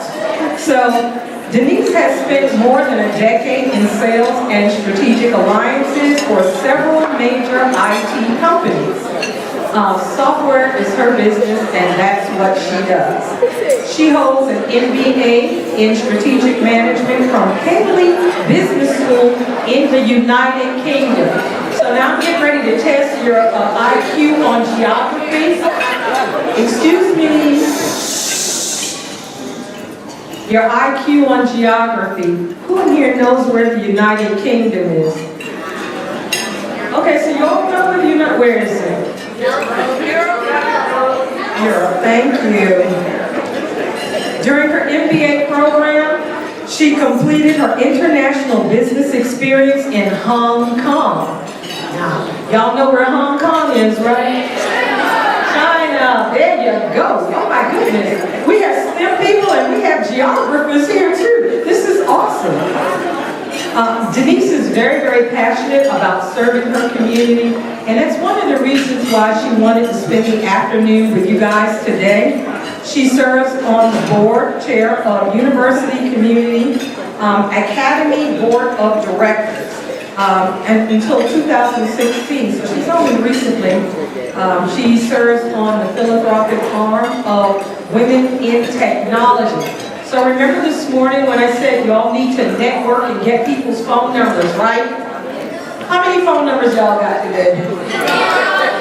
Oh, that's not a good thing. You got 4. All right, I like that. Well, Miss Reese is the person to know in international technology and in international strategic alliances in technology. So I would like for you all to give her your undivided attention. Undivided means you cannot Facebook, y'all can't talk to each other. I want everybody to turn their chairs around. I want you to get your notepads out, and I want you to write some of the MAD. Okay, what is MAD? Make a difference. Oh God, y'all are really paying attention today. I love this. So I would like for Miss Denise Reese to please come to the microphone, and y'all please give her a warm welcome.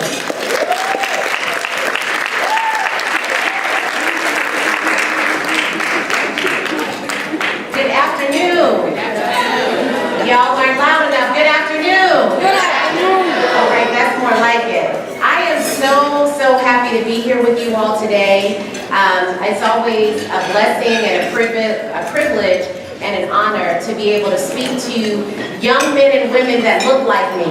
Because in the world that I come from and that I maneuver in and day out, I don't get a chance to see a lot of folks that look like me in the room. So this warms my heart. And I hope that I can leave you all with some nuggets of wisdom today, something that gets you excited about the world of science, technology, engineering, arts, and mathematics. And most importantly, I want you to walk away from the words that I have to share with you, knowing that you can be a maker. You can be a creator. It's not just about being a consumer of technology. So somebody that downloads the apps and is on their phone and is tweeting and is texting and sending messages to their friends and content to their friends. But you can be the person that actually makes those applications, because trust me, there's a lot of money in that. And I wish there were some applications that I would have made and created, but unfortunately, fortunately, there was another path for me. So as was mentioned, my name is Denise Reese, and I'm with a company called ThoughtWorks. And we like to think of ourselves as a community of sorts.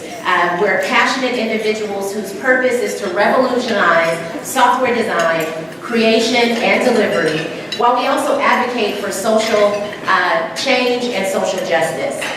I get to talk to leaders of some of the world's largest companies about how technology can not only power their business, but how it can disrupt business as usual how it can solve some of their most challenging and engaging problems that they have.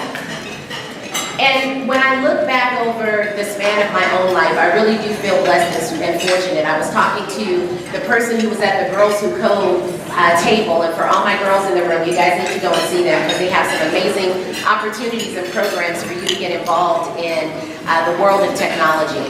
But we were talking about how we wish something like this existed when we were young girls. And I just kind of fell into technology. I was always interested, but I can't really remember a time where technology wasn't really a part of my life. My dad, I think that curiosity comes from my father. He spent over 30 years in the United States Air Force as a communications specialist. And he was always tinkering around with something. We never had to go and get things fixed in our house. If it was the refrigerator, if it was the family car, the television, he was always able to fix it. And I'm the oldest and the only girl, and my dad sometimes jokes that I was his first son because he always did the things that you would normally do with male children in the household. So he was always either, we were playing football, or we were taking something apart and he was showing me how to put it together and teaching me about how things work. And so I always had a natural curiosity for what makes things tick. And as I was nearby, it was during those times that my interest for all things technical was born. I found myself even reading some of my dad's communications and electronics books. And my mom couldn't understand why I was always taking things apart and why I was so inquisitive. And I remember getting my first game console. Now I'm a little bit older than some of you all. I like to think I'm not that much older, but I really am. But my first game console, before Wii, before Xbox, before PS2, there was Atari. Yes, there was Atari. Thank you, Ms. Linda. Yes. Atari started all of this stuff, and without Atari, there would be none of those things that we like to play with today. And then after that, I remember thinking, wow, this is like high tech. Being able to sit there on a screen and watch the ball or the dot at the time go across the screen as if you were having a makeshift tennis match. And I just remember being totally enamored with that little dot going back and forth. But I also wanted to understand more about the know-how behind how that infamous tennis game actually worked. And so I must have been maybe around 9 or 10 years old when I got my very first computer. And this was fueled not only by my dad and seeing him tinker and play and fix things around the house, but I also had a good friend of our families who had an old school Commodore 64. Now I'm taking you guys way back in terms of technology. And I remember not being able to just get away from the machine whenever we were over at their house. And so I remember just begging my mom and dad to please, please, please get me a computer for Christmas. I was willing to do anything to have a computer in the house. And I would cut out magazine ads and strategically place them around the house. And I do remember writing a letter explaining how having this computer would help me to do better in school. And I just made up a bunch of stuff, but I think maybe that was probably my first technology sales job. I think the sales pitch worked because that Christmas, I got a brand new TI-99 4A. This was by Texas Instruments, and it's still in my mom's attic or in a chest somewhere. But this is old school technology. Like, this didn't even have a monitor to it. So like you see this beautiful HP laptop over here, it wasn't nearly as fancy.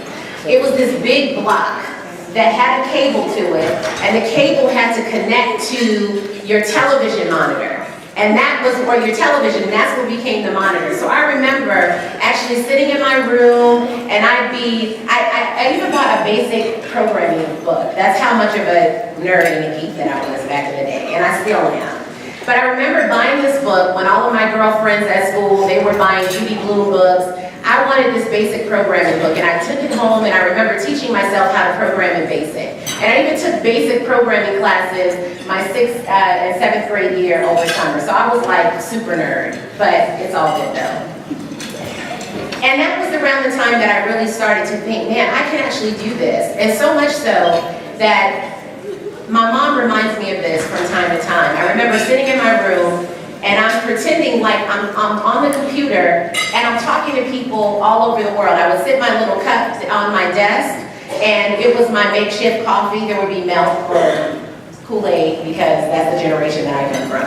But it was sitting there with those, my coffee, and I would pretend like I'm talking to all of these people. And I never realized how much that imagination, how much that curiosity would actually fuel me and drive me. And my mom reminds me that that's kind of what I'm doing now. So I've never despised small beginnings, as my mom always tells me. Don't think, that it's crazy or that it's odd that you have these wild and crazy, big, hairy, audacious goals and dreams for your life. Because as you're thinking about those things, and even as you're acting them out, even if you're just reading a book about something and it makes you that much more inquisitive, just know that eventually that can turn into your reality and it can become your reality. And I feel like I'm standing here today because my parents, and most importantly, allow me to really dream big. So fast forward to high school. I'm still super nerd. My dad was in the military, as I mentioned before. And I started high school in South Carolina, and we ended up getting transferred to an Air Force base or a NATO base over in Europe, in the Netherlands. And when we were choosing our classes, you had your basic classes that you had to do. But you as a student could determine what were those things that you wanted to take as an elective. So being the geek that I am and the nerd that I am, I wanted to take a COBOL class. And I remember, and COBOL is one of the, it's an old school programming language, probably from the 1940s, mid-1940s is when it was first invented. But that was the beginning of BASIC and a whole bunch of languages that we now program in today. But my guidance counselor at the time, he actually told me, he said, Denise, you're not the type of student that would normally take a COBOL class. And at the time, I kind of knew what he meant, but then I went home and I told my mom and dad, look, I want to take this class, here's my schedule, but my teacher doesn't want me, or my guidance counselor says that I'm not the type of student. Somebody is getting called. I'm not the type of student that would take that type of a class. So my dad came up to schools, and needless to say, I ended up in that class. And so I get in the class, and I'm so excited, and I walk in, and it was a small class. There were probably only about 11 or 12 students that were there. But I was the only girl, and I was the only brown girl in the room. I was with a bunch of guys. And these were all guys that I took other classes with. I knew them from extracurricular activities, and they treated me like I had the plague. My teacher even, when I walked in on that first day, he asked me if I was in the right place. And I said, absolutely, I'm in the right place. And I went and took a seat right in front of the class. Now, it was hard because programming is hard, it's difficult. And there was a point where I wanted to get out of the class, and my dad was like, no, remember when you said you wanted to take this class? Well, you started it, so you're gonna finish it. And I did end up finishing the class at the end of the semester with a C-, mind you. But I made it through. But I absolutely made it through. And what that opportunity, or that did a lot of things for me. It actually really caused me to second guess myself, and I thought, you know what, maybe I'm not as intelligent as I think I am, or maybe I can't do this. And I wanted to be a computer science major. I wanted to do something with programming or engineering. But I thought, you know what, if this is what I'm going to have to deal with, then absolutely not. And I actually allowed that to deter me from moving into the computer science or computer engineering field. But many years later, technology found me.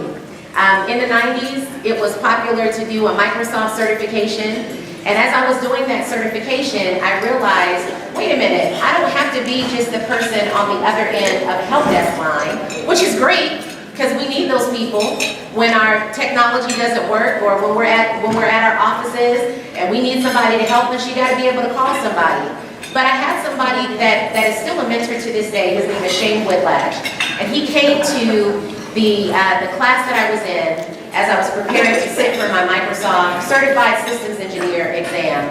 And he said, you know something, Denise, I don't know that you need to follow this path. He's like, you like technology, I can tell that you speak well, you've got a great personality, you can actually take your love for technology and actually talk to people and actually sell technology to them. And that was my first technology job back in the early to mid 90s. And as I mentioned, Shane is still a very dear mentor to me to this day. So I mentioned that for a couple of reasons. As I mentioned, you all are more than capable. I can't say that enough. No matter what a teacher, another adult, a family member, friends might tell you, you are absolutely capable and you have the aptitude to be able to understand the practical application, the way that you use technology in your everyday lives. You guys can be those people. You can be that maker. If you're interested, and there's nothing that you're interested in that science or technology, engineering, the arts, mathematics doesn't have a part to play in. If you like doing hair, I consider myself a little bit of a fashionista, but if you like fashion and you want to go into fashion design, there's programs that you now use. You're no longer just carrying around a sketchbook, but there's actual computer design programs that can help you to create sketches and to help you to think about what a certain garment would look like on a particular body style or shape. You can, if you're interested in makeup, I love makeup. And I heard earlier, I think so, there were some young ladies that participated in a workshop that allows you to actually make some lip gloss that I would love to get a sample of before I leave. I think that's super cool. So there's nothing that you can do that technology or science or engineering doesn't have or doesn't touch. And the other thing that I'll say is that the world that we live in now, there's something called the fourth industrial revolution. And that basically means that we are in an economy right now that technology is at the center of. We're talking about things like driverless cars or autonomous vehicles. I remember back in the day when I used to watch the Jetsons and I thought, that's crazy. Yes, I used to watch the Jetsons and I still do. You can catch it on YouTube. I used to think that it was crazy that there would be a time where we would have cars flying through the air or cars being driven without people. And today, right now, at this moment, Google, Uber, they're actually testing out this technology, and probably within the next 3 to 5 years, maybe even sooner, when you request an Uber from the app, the car will show up, but nobody will actually be in it, which is amazing. You think about Tesla. You guys heard of Tesla? Yes. The really cool Superfly electronic vehicles. They actually launched a car into space a couple of weeks ago. How crazy is that, right? So you guys can be the next engineers that are creating this type of technology. When you think about what we call evolving interactions, or being able to talk to Siri or Alexa and get them to order your dinner for the evening, or you want to get a price for a flight to somewhere, or you just want some help with your homework, you can say, hey Alexa, help me with this math problem, or I won't say her name because then she's going to come onto my iPad, but you can ask Siri to help you with anything, right? These are all things that are in our hands right now. And when I think about holding this iPad, the chip in this iPad, matter of fact, the chip in our mobile phones that we use, that has more computing power than the first moon landing. Imagine that. You have the capability of the technology that actually sent a spaceship to the moon, a rocket to the moon, and landed someone on the moon in your back pocket. So I want you to know that, again, don't just think about what you can do with technology. Think of yourselves as entrepreneurs. Think of yourselves as makers and creators. Think of yourselves as the next application developer. You think anybody in here use Snapchat? I haven't gotten on Snapchat. I'm still a Twitter, Instagram girl. But you think about the guy that sold Snapchat. He created Snapchat, and before he sold Snapchat to Facebook, he actually applied to Facebook for a job.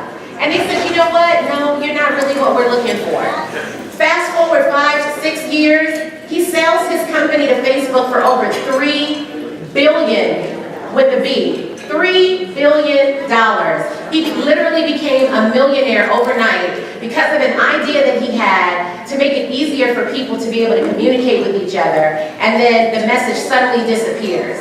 So that's something that each of you can think about. Think about a problem that might exist today. Think about something at school, something at home, something that you do in your day-to-day life that technology or engineering, through applying what we call design thinking, being able to use those types of concepts to create something amazing.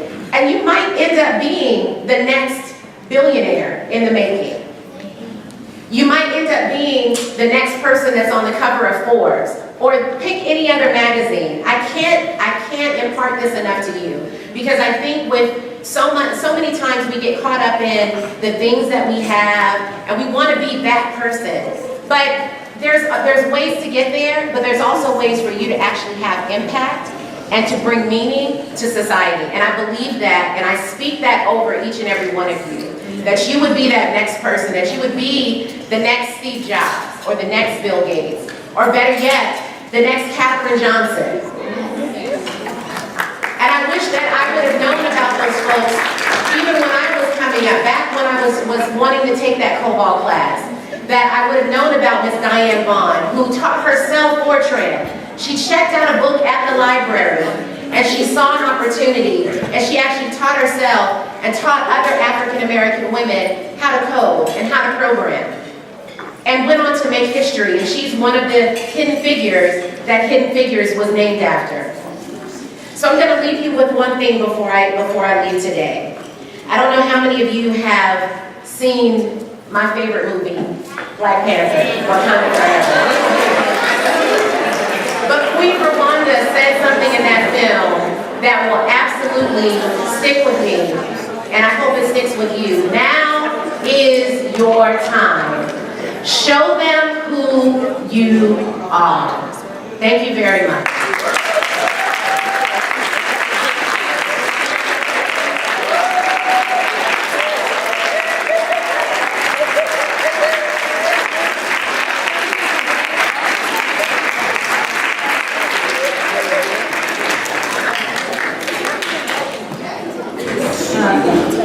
Denise is very inspiring. She inspired me. And again, my McNair kids are on fire over here. They are so excited about everything. Denise is very, very inspiring. And she talked about a lot of things that are high level, but things you can relate to. So I wonder, she talked about Atari, which I think is really funny because I'm an Atari baby also. And I see a few of us in here are Atari babies, Pac-Man, Dot Matrix, y'all probably don't know nothing about that. But one of the things that I do want to bring home to you in a very, very simple way, how many people in here wear Air Jordan tennis shoes? Raise your hands. Right, okay. So if you wear Air Jordan tennis shoes, have ever worn them, have any worn any tennis shoe that's produced with the Michael Jordan name on it, those shoes were aerodynamically designed. So you don't have to create a spaceship, you can create a tennis shoe, okay? There are things everyday life that you use that are applicable for what you do every day. So sometimes I think that people think they have to be like super geniuses. Well, you can be a super genius and develop something really small. How many of you know how Facebook started? Raise your hand if you know how Facebook started. It started as a really simple idea. College kids on a campus getting connected with other college kids. It was just a very, very simple thing. So sometimes you should look for everyday opportunities in your life. The shoestring. The shoestring, everybody needs shoestrings now, a very, very simple thing. So I'm going to add a little bit of excitement to this mix right now. When you all came in this morning, you got red tickets. Pull your red ticket out.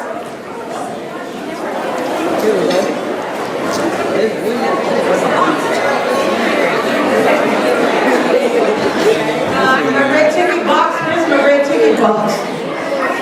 Is that in the box?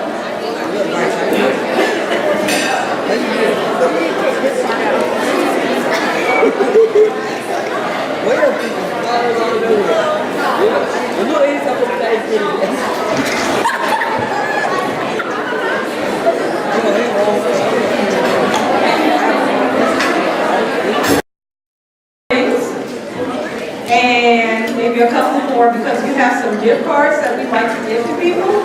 And we're going to do some now and some this afternoon.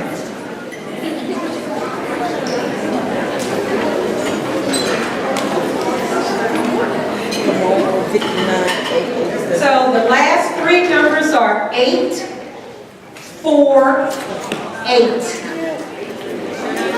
8. You gotta be present to win. Come on down.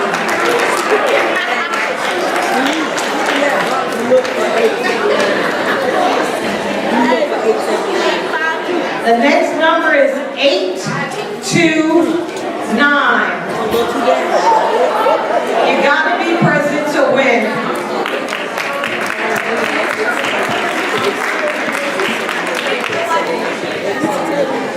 8, 9, 4. Go down a little bit.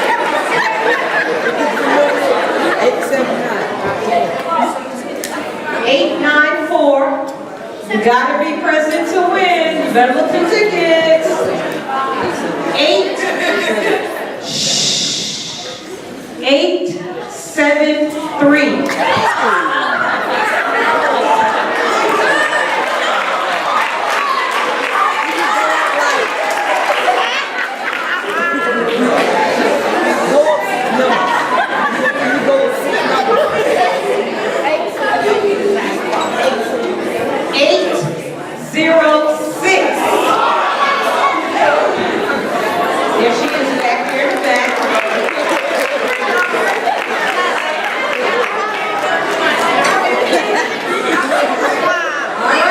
Gotta be present to win.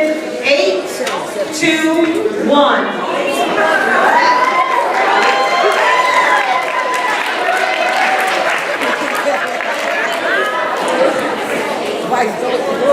Okay, listen up. 7, 7, 5.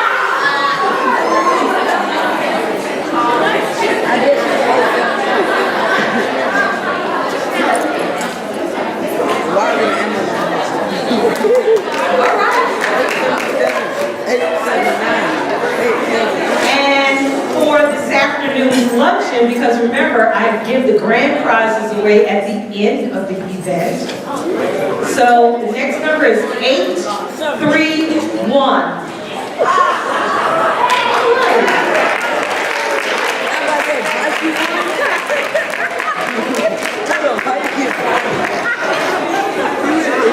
So what's good about this is that I asked you this morning, how many of you like iTunes music cards, right? So the last 7 people just won iTunes music cards, right?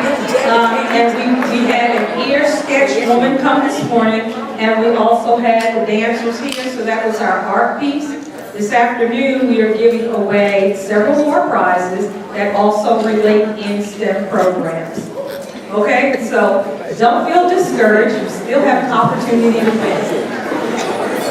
So now, ladies and gentlemen, I want you to give your undivided attention to Dr. Sabrina Atwater.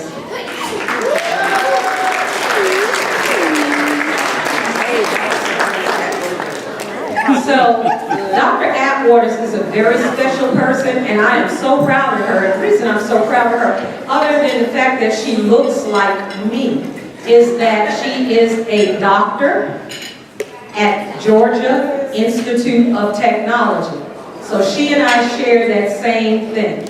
I was a student at Georgia Tech in graduate school, and now she is the Outreach Initiative Director, Assistant Director for Diversity. Y'all know what diversity means, right? Yes, okay. You know, y'all are on fire over here. I'm taking all of you home with me. She has a Bachelor of Science degree in electrical engineering. And that is really, really critical because you can't do anything without electricity in this society. She has been a senior wireless design engineer in STEM diversity research and programming for the last 8 years. So please welcome Dr. Atwater. She is a phenomenal person, and she's going to talk to you about how success can actually be achieved, despite what you may think. She is a local success story for us. So Dr. Atwater, please come forward.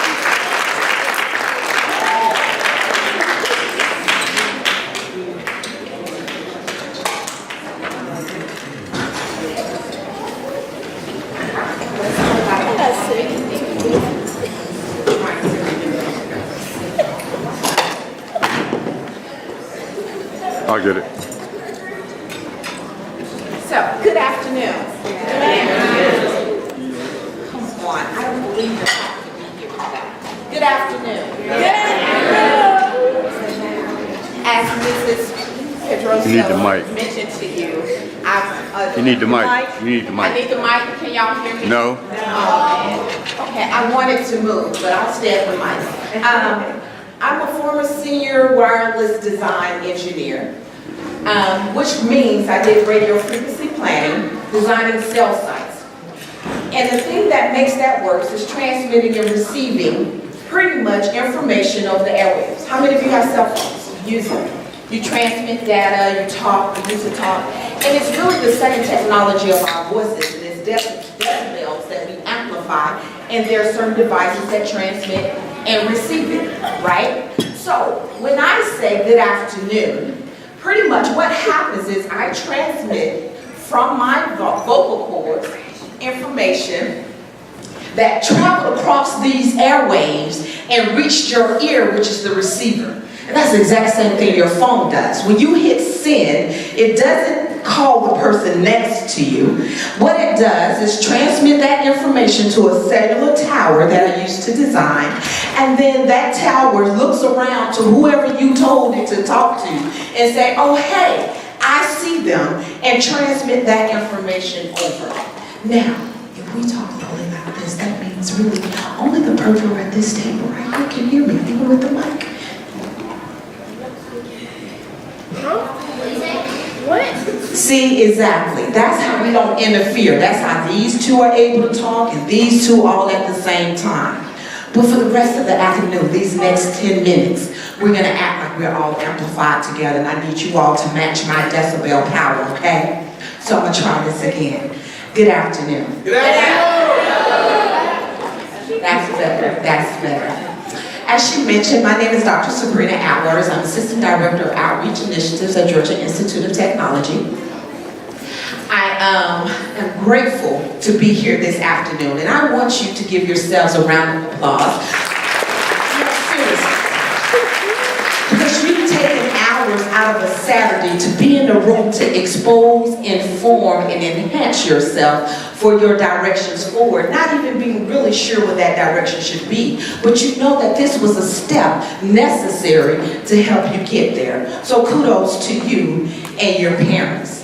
Like I said, for the next 10 minutes, I'm going to talk a little bit about my journey. And the only reason I'm talking about me is so I'm hoping that you will see a little of you in it, and that you will be inspired and instilled with the passion necessary to build your own future.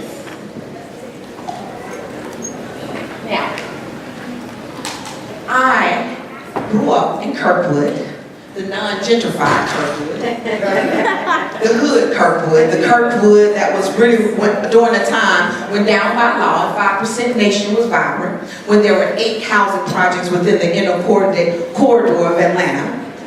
And I went to Murphy High School, which was then jokingly called Murder High School. My senior year became Crime High School, and then they just jokingly called Crime High School. So it wasn't the type of environment where you understood anything about STEM, technology, engineers. I didn't know any of that. I was also a product of a single mother's home because my mother and father divorced when I was 11. My father was an alcoholic and abusive. And her getting out of that situation was one of the best things they had done. But they both met in high school, and when back then, if you got somebody pregnant, you married them, you worked, and you took care of your family. And so neither finished high school. But they were some of the most educated, intelligent people I knew because they were creative. They started their own business and they instilled education in their children. All of us finished college. And I grew an appetite for mathematics. I was a foreign exchange student. Like I said, I went to Atlanta Public Schools, and I ended up my senior year with full rides to Tennessee State and Jackson State, and I was on the dance team, so you know I was ready. And y'all be like, you ready? No, I was ready. I was good. No, for real, y'all. I'm for real. I would show y'all, but I mean, I would, but that's probably, we're not going to do that today. Anyway.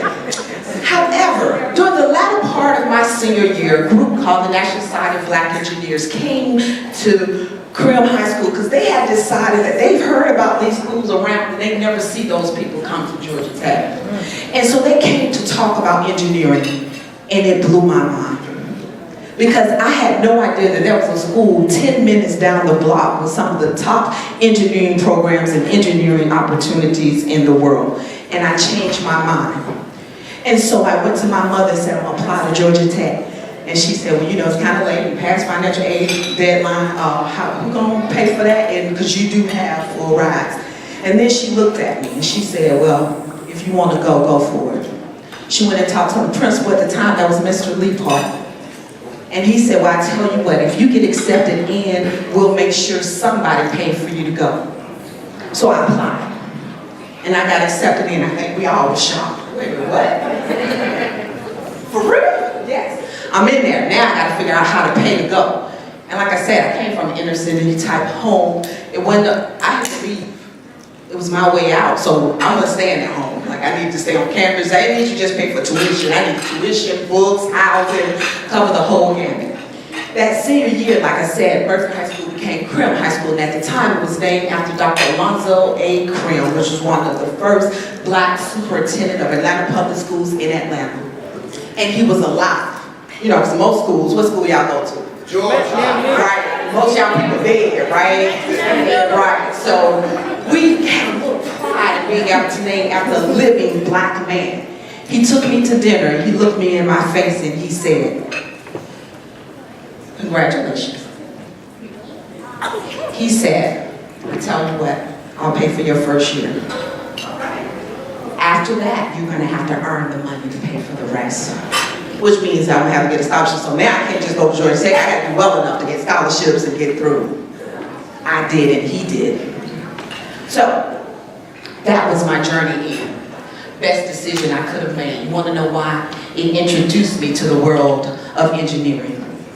How many of y'all seen the movie Hidden Figures? Good. How many of you, when you were watching the movie, you were thinking, I never heard of these women and what they accomplished? Can anybody name to me the women in their profession? Because it's not just good enough to know their names, you need to know what they did. Anybody name for me the women in their profession? Okay, go for it. Yes. And anybody else? Mary Jackson, I'll help you out. She was the engineer. And then Miss Denise Rich gave you the third one, just up here in her talk. Who did she mention? Yes. Dorothy Vaughn, who was what? She did coding programming and became the supervisor for the Black Human Computers. Thank you very much, ladies. I have keychains and 2 tickets to the Civil Rights Museum.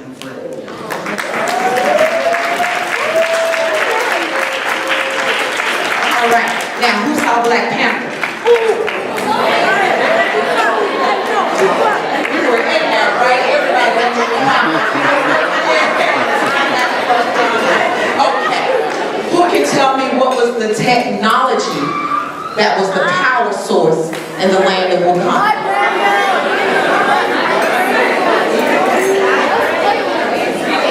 Hands went up kind of quick, so I'm gonna go with the young man over here in the red. What was the technology? Vibranium. Thank you very much. I'm going to give you both. This you probably want to give your parents. I don't really think y'all use this for the Georgia Tech secret issue because of course you're going to be at Georgia Tech soon. And this book is called Grandma Hands. It's written by Georgia Tech alumni Dr. Calvin Malky. But it also shows that for our people, when we go into areas like that, our family is everything, and they're the hands that guide us. So, for most people, those movies were like fairy tales. I bring them up because for me, they were like everyday life. The people, Mary Jackson, when they're talking about the stuff they did, those are like my friends sitting at the table, talking about their day's work. The Wakanda, the lab, that was just like walking into a double E lab at Georgia Tech. I have 4 students with me now. The wireless design, I told you we did wireless design, and most people think that's some type of magical mystery. Everything's wireless, and all of what we're talking about building only works because wireless engineering work.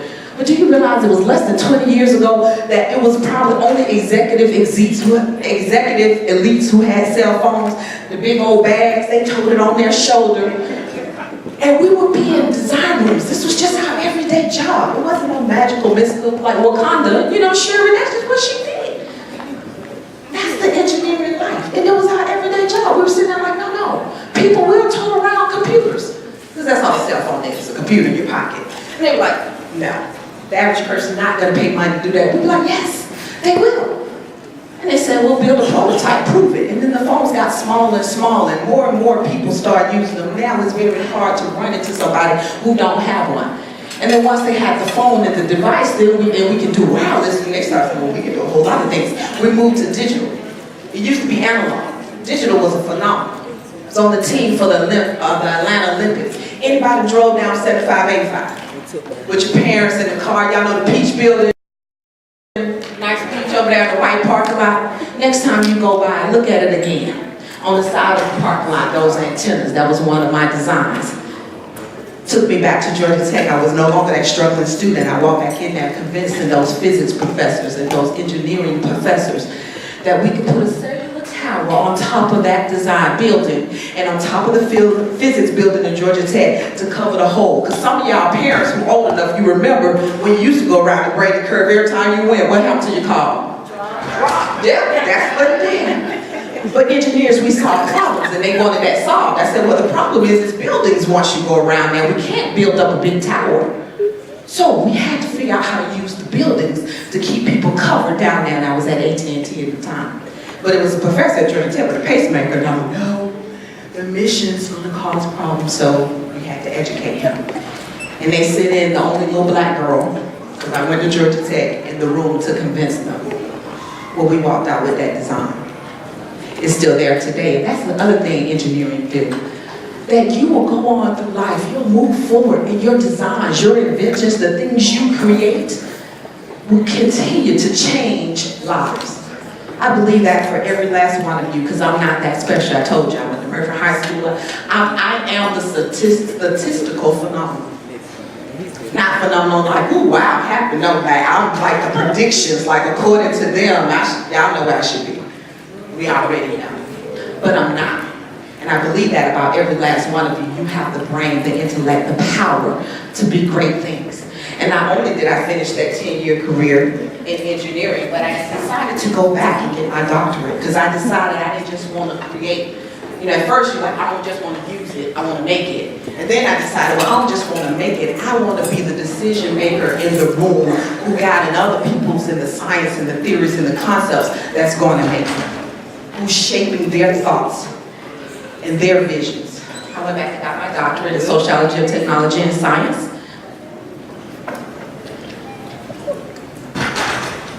My area was in 3D virtual worlds, because you know, wireless, gaming, y'all can tell I like to play a little bit, you know, so stuff like Second Life. Anybody heard of Second Life?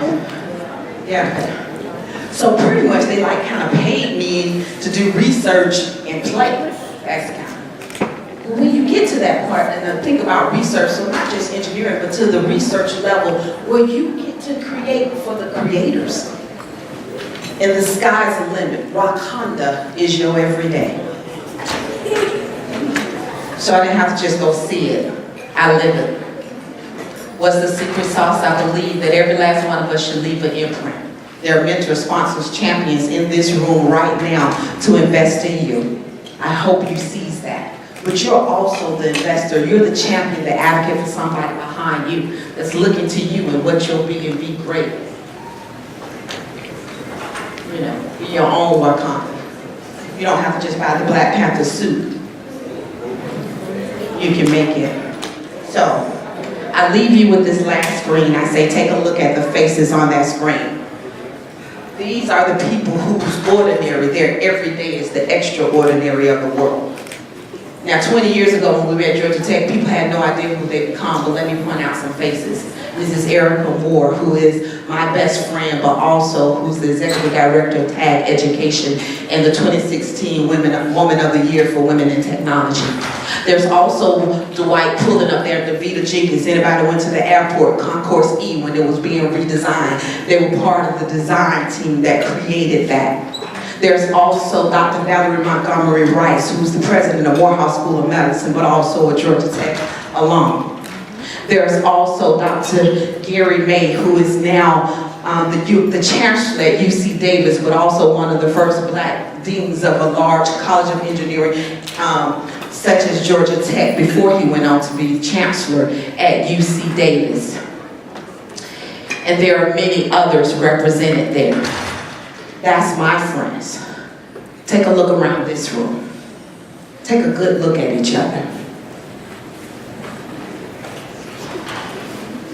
I hope you all will be engineers, scientists, mathematicians. I hope you will change the world I live in when I get old. I don't want to drive a car because my vision gonna be bad. I need y'all to make that technology happen. Don't put me out in the street. Just let the car pick me up, take me where I need to go. Be my next step. Be our future. We're counting on you. I'm glad to see you today, and I look forward to each of you being in our next generation of Wakanda. Thank you.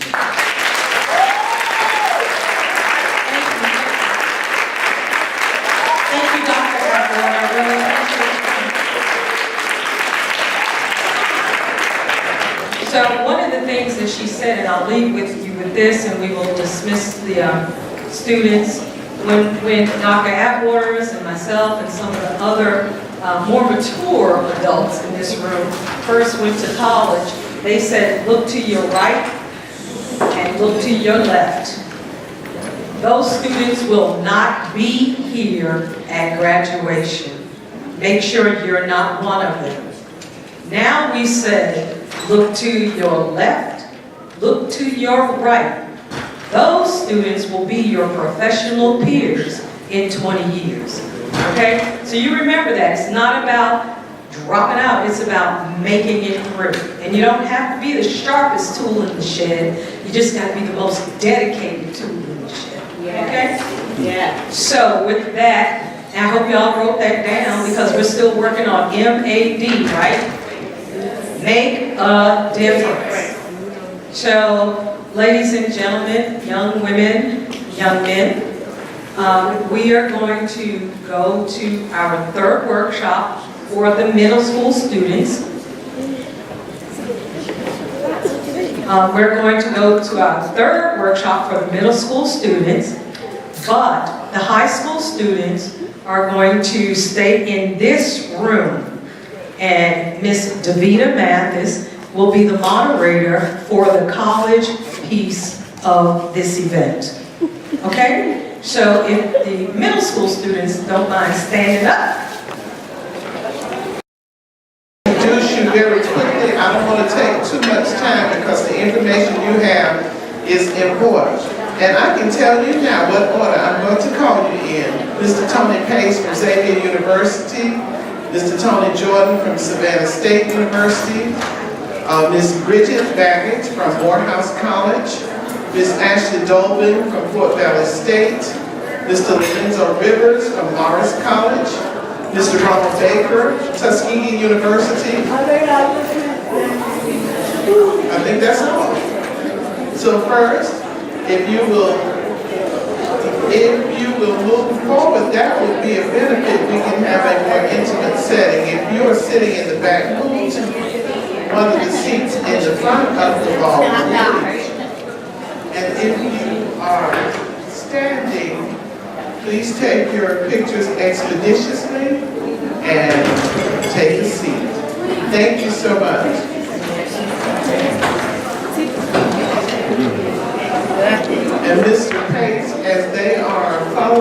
instructions explicitly, please come forward and be ready. Mr. Tony Pace from Xavier University, while he is coming, I don't have any prizes, but I will get a prize if somebody can tell me what distinguishes Xavier University from all other historically black colleges in the United States and all colleges and universities in the United States. Well, maybe I'll let you listen to him talk. Okay, I see one person, the hand is almost up, yes. It is predominantly black, which is why we call it an HBCU, but historically black college or university. Now, you are absolutely right, but he's going to tell you what distinguishes Xavier University of Louisiana, all the way to Louisiana, from every other historically black college or university and every other college or university in the United States of America. Mr. Tony Pace, Xavier University. Give him a hand.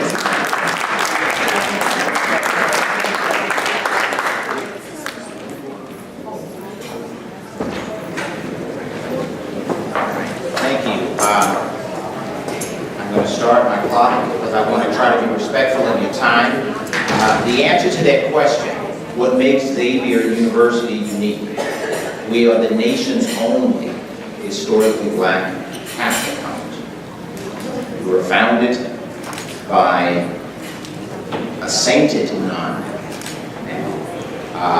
But religion is not a part of a requirement. You need not be a student of Catholic faith. I am the director of admissions at Xavier. I am from Georgia. I'm probably about as Baptist as you can get. And Xavier is certainly a very welcoming place. We can't compel you to answer that question. But what I want to do is we've got a video that I'm going to start our conversation with, and then I'm going to jump back in and fill in some more. Being groomed for success. Having unparalleled support. Feeling well-trained and well-nurtured. Being capable of excelling in my field. Ready to make a mark on this world. Xavier is different from other schools because of the faculty who are incredibly engaged with students.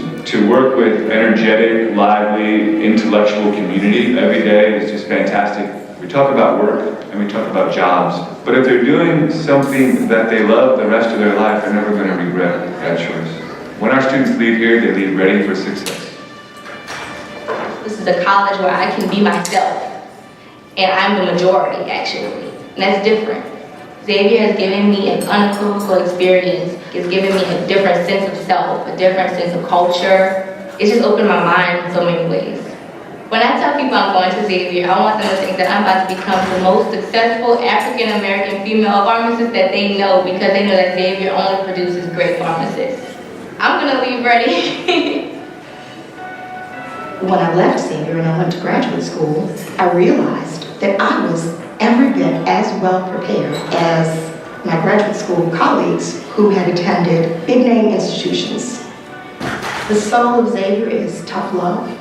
Hold them very close, then let them go. Build a strong, strong foundation, and then you're prepared to soar wherever they wish to soar. My students will leave ready. I want current students to know that when you walk out of here as a graduate of Xavier, that you will be prepared for anything. You have not been cheated while you were here on opportunities. In Proverbs, it states that iron sharpens iron. We are sharpening each other, meaning that we're pushing each other towards achievement, towards excellence. To leave ready means to understand the obstacles that are coming your way and be prepared because of the training that you have received to handle those obstacles.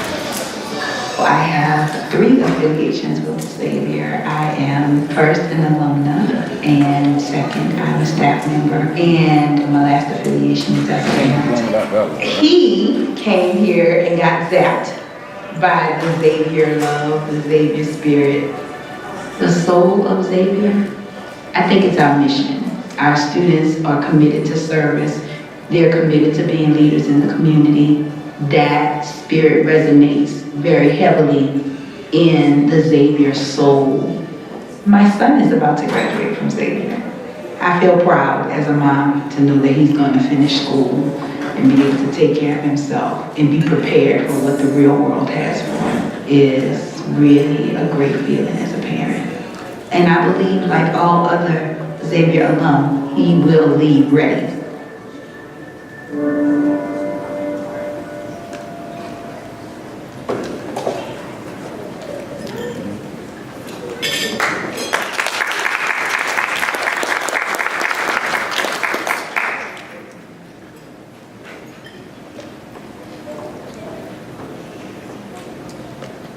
I think I want to echo some of what Dr. Atwater said. She called out a lot of very high-performing, very successful people. The common thread that I said I've heard running through all of those people is that they all know how to work hard. They all had and attended an institution, a community that encouraged and supported them in that space and in that effort. Xavier University of Louisiana is one of those. And so I'm going to make sure that I am respectful and leave time that you learn about us all, because the opportunity is yours if you are willing to do that hard work.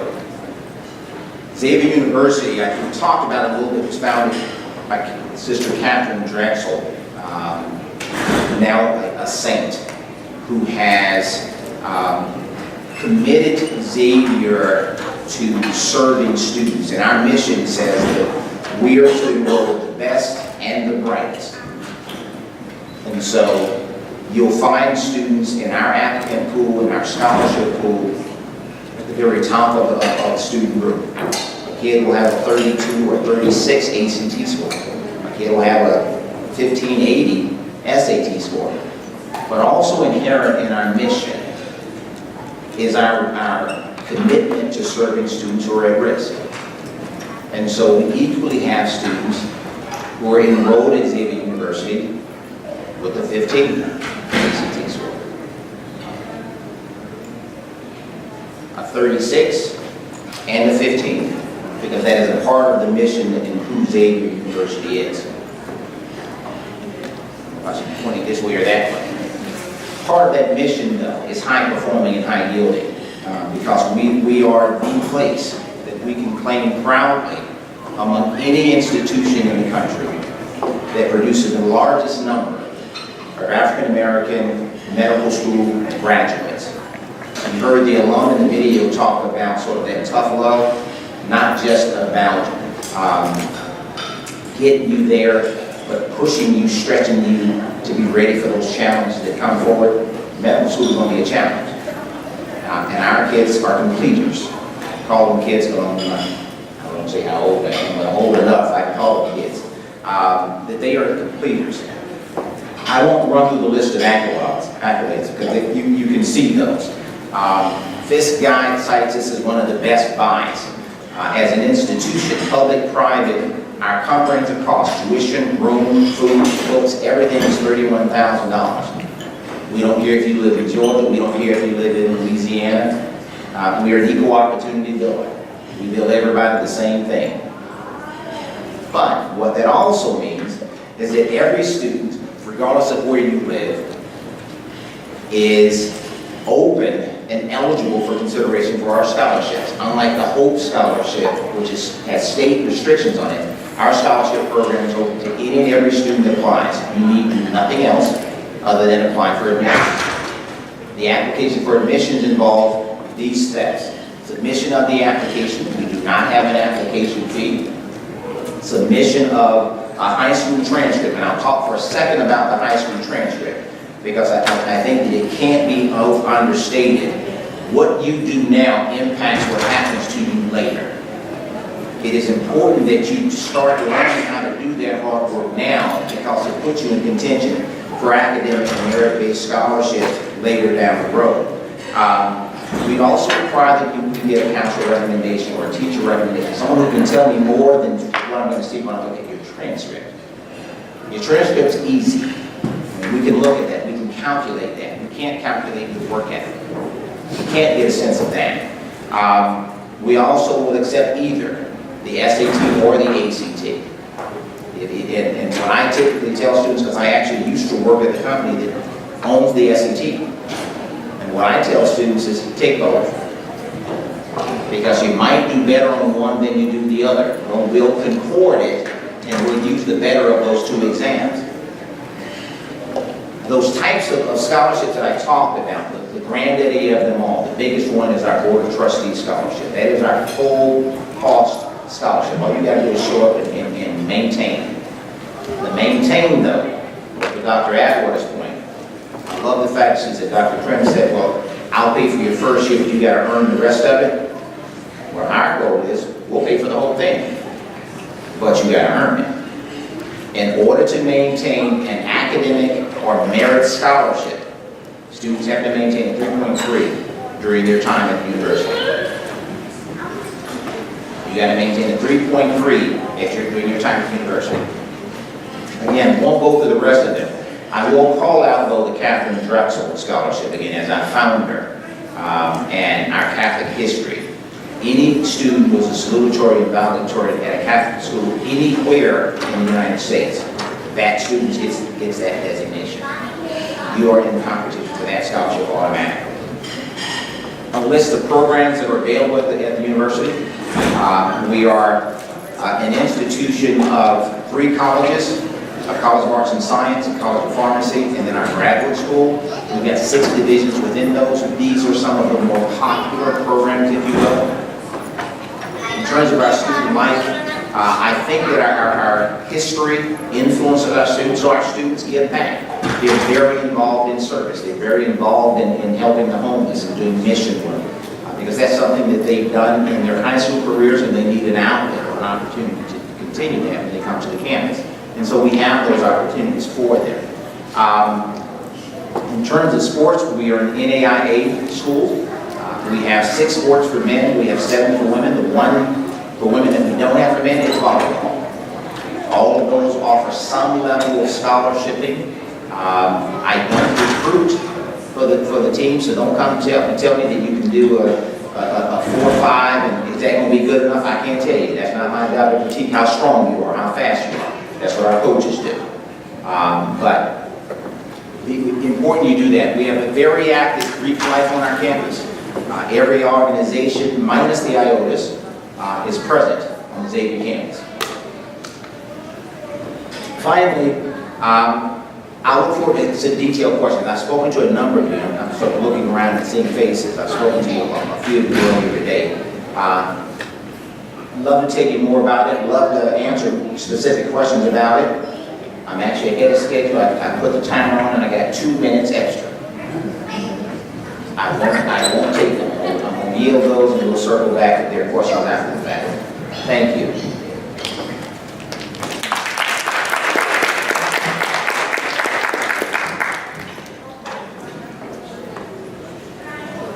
Good afternoon. I like energy. Good afternoon. Good afternoon. Right.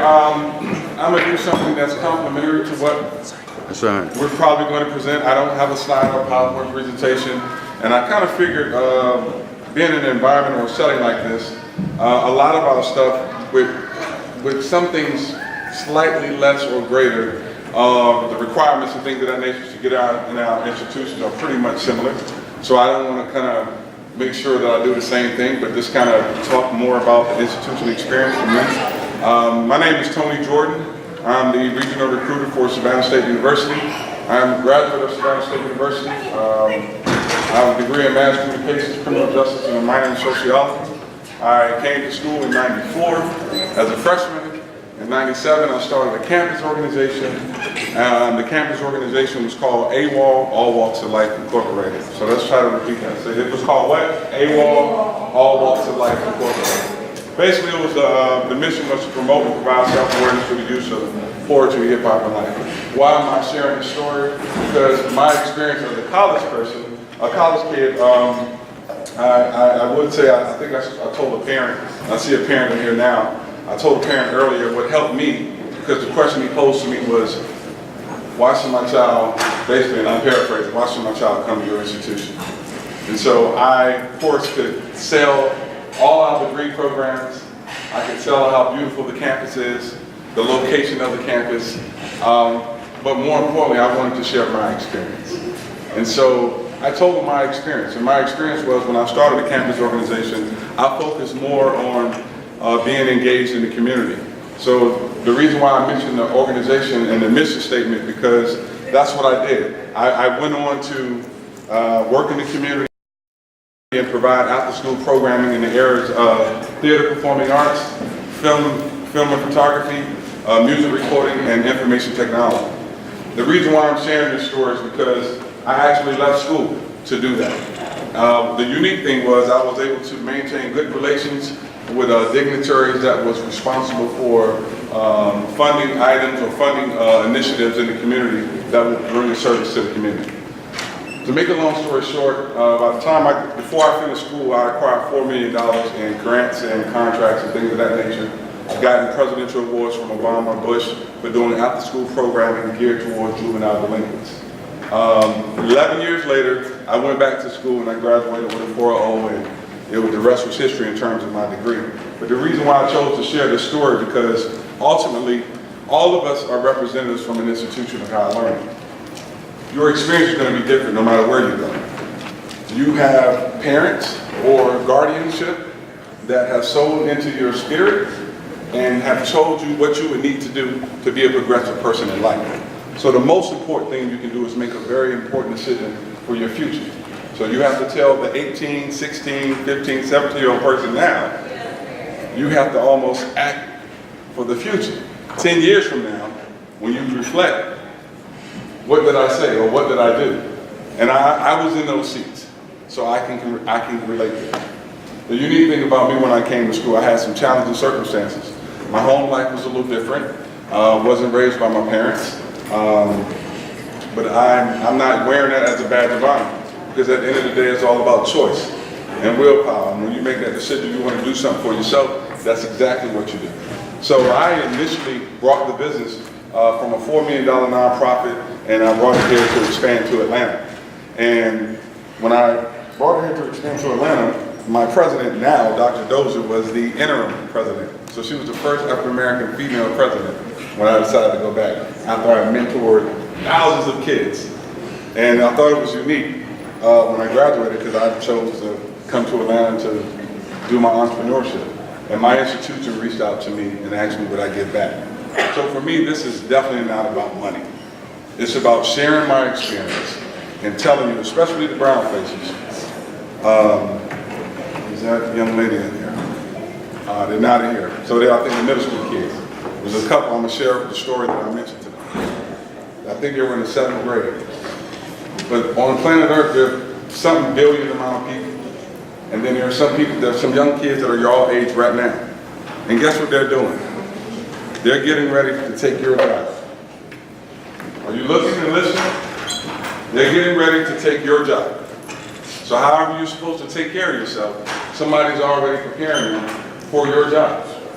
So moments like this, because we're giving key information, we're giving vital information to help you. So what you have to do is make a decision, because your generation, there's somebody out there competing or waiting. And they're probably light years ahead of you of saying you have to work extra hard. So in spite of all of this information that the brother gave you, you got to lock in mentally if you decide to go to any of these institutions, because the competitors are out there. I have a competitor right now. Every person in this room has a competitor, because there's somebody waiting for that job slot. Am I lying? No. So when you choose your future, you got to really think about things of that nature. So who I am today, I'll bring it back full circle. I met the right professors. I met the right civil people. I met so many great people. For me, what was more important, I met so many great black men that was so monumental for me. And it made my experience out of this world. It was absolutely amazing. And so it motivated me. There's no way that I would have thought of coming from Washington, D.C.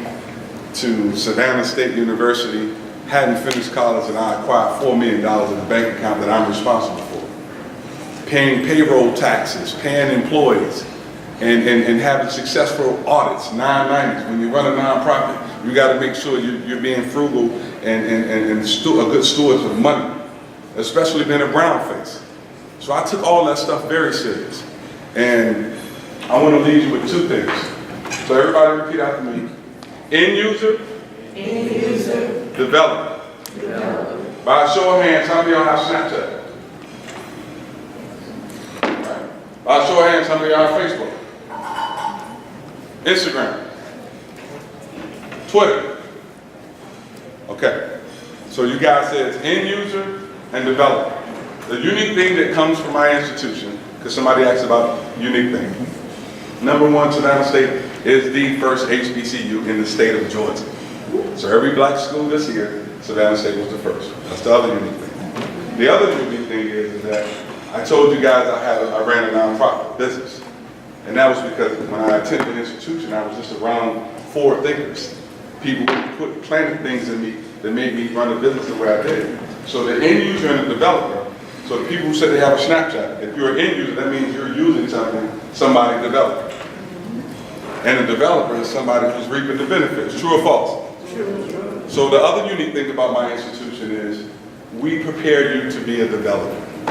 And how does that work? A young lady said she wanted to be a cosmetologist. I said, do you want to be a cosmetologist, or do you want to own cosmetology schools or several businesses? She said, oh, I want to own several cosmetology businesses. I'm sharing that story because my experience, and even to this day, our professors, staff, they kind of prepare you to start thinking like that. So those are the two unique things about our institution. The other thing, and I'll leave with this. Savannah State has 60 to 65% of our graduates live here in the metro Atlanta area. We have 4 alumni chapters. I belong to 3 of them. When I came up here, I wanted to make sure I connected with all my Savannah State folks. So there's an older generation, there's my generation, the younger generation, and all of us write checks. We work and we write a check to our alumni chapter. We joined a national alumni chapter to give money to students if they decide to attend our institution. So the last unique thing is, if you say you want to attend Savannah State University, the one thing that I can tell you for sure is that you have to write a letter and have a certain GPA. You will get $1,000 every semester for 4 years, and a mentor making sure you're making good on that investment. That has nothing to do with Hope, the Zell Middle Scholar, all these other scholarships. That's just off the strength of saying, I want to attend Savannah State University. So I think that caveat is unique in itself. I have a table out here with some information. As stated by Xavier University, I have all the test requirements, SAT, ACT, those things. I have everything, but I just didn't want to share that because I wanted to kind of build some tears. I know all of us are going to come up here and say something different, and it's important. It's important to stimulate that thought right now. And whatever you're getting right now, trust me, 10 years from now, you're going to remember this moment. So you want to be an end user or a developer? A developer. A developer just thinking for yourself, how could you manage or control whatever it is you want to do? In order to do that, you got to have good grades. You got to have a great attitude. Your attitude determines your altitude. And the last thing I'll leave on this, you have to repeat after me. Y'all ready? It is nice to be important. It is nice to be important. But more important to be nice. More important to be nice. Being nice will carry you a long way, because at some point, being nice will connect the bridge to an opportunity. Thank you. I'm Tony Jordan.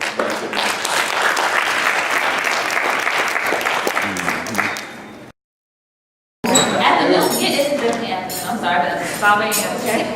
Let's try this again. Good morning, everybody. Good afternoon. Hey, I said morning again, huh? Okay, let's try this again. Good afternoon, everybody. Good afternoon. Oh, that's why. Good job. Okay, I see.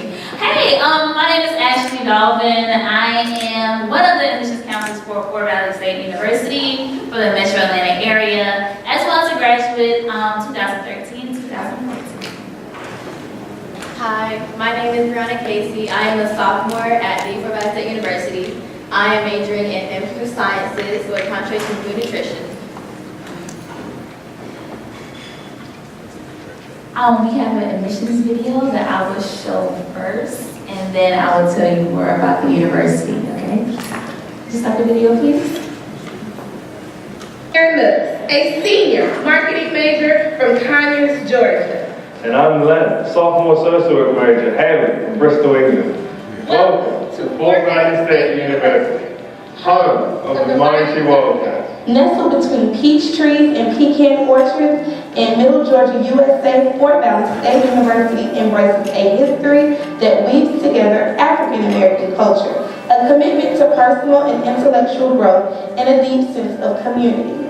Our school is perfect for building lifelong relationships based on a congruent love for learning and a thirst for personal growth. We're one big family here, and everyone belongs, and their own uniqueness will only add to the very fabric of this university. Here, we provide students with programs that will surely prepare you for unlimited success in the future, as well as the experience needed to compete with scholars from all over the world.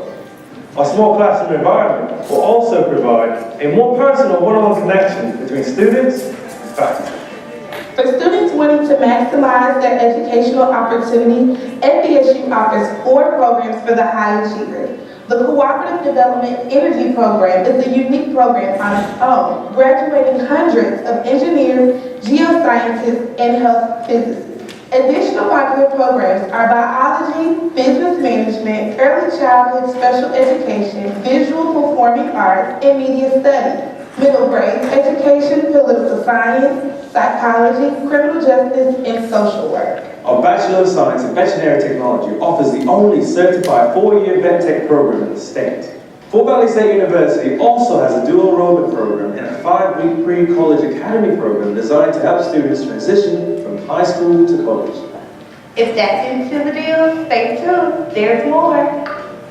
We have more than 60 organizations and activities ranging from Greek and non-Greek sororities and fraternities to conference-leading athletic teams, honor societies, and student associations.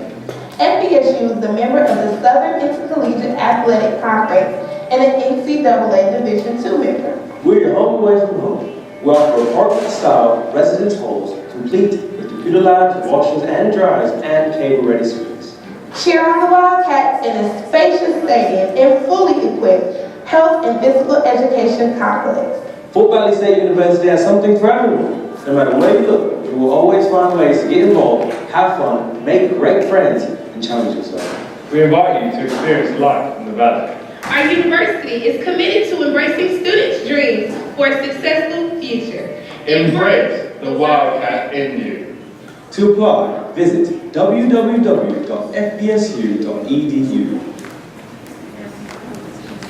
So I know, thank you, I heard a couple of claps, thank you.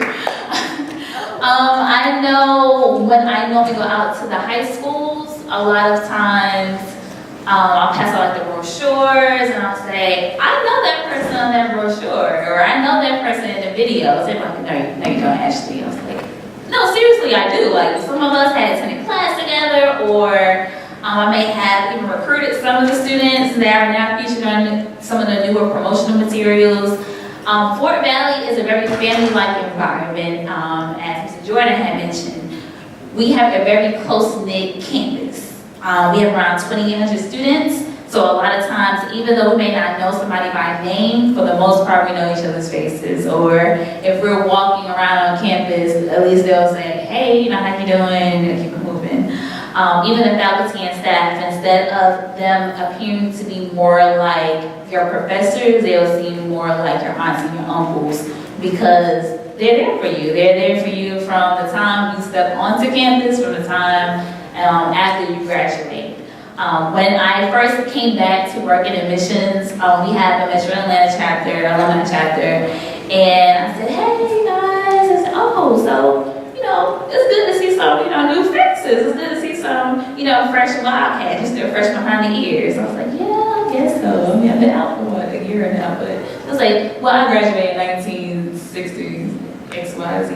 Oh yeah, so I'm fresh compared to you. I'm extremely fresh. But if I was to come up here and say, here, you know, here's $20 for gas money, or here's $20 to go get some food. I know you're hungry. I know you have money. You just graduated from college. And I was like, you're right. And you know, I took $20 and go to McDonald's and give me some food. But that's how the campus is. We try to keep our class sizes very small so that we can actually engage with the professors, and so we can actually learn, and we're very hands-on as well. We try to be introduced to the field at an earlier rate, so that one, we know that this is actually the career choice that we are deciding to go into, and if not, then we know we need to change our major.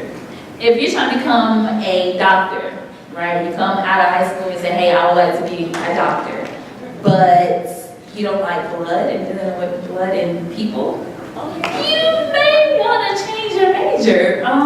You have to learn how to operate needles and things of that nature. One of the things that it has not been shown on the video, the mission video, is that we do have Chick-fil-A on campus. We have other eateries, so the students would have something called Wildcat Cash, which is associated with their meal plan. They'll use that Wildcat Cash on campus to eat at any other on-campus eateries.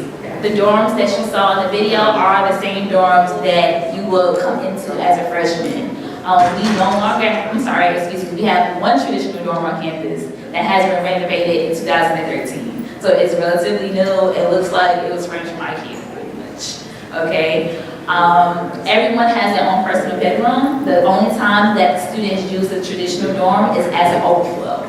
So once all the Wildcat Commons apartments are filled up, that's when we'll use the Ohio Hall, which is a traditional dorm, which was initially renovated for the honor students. Brianna is, as she mentioned, a current student at Fort Valley. I'm gonna allow her to talk to you guys about her experience at Fort Valley and where she's from.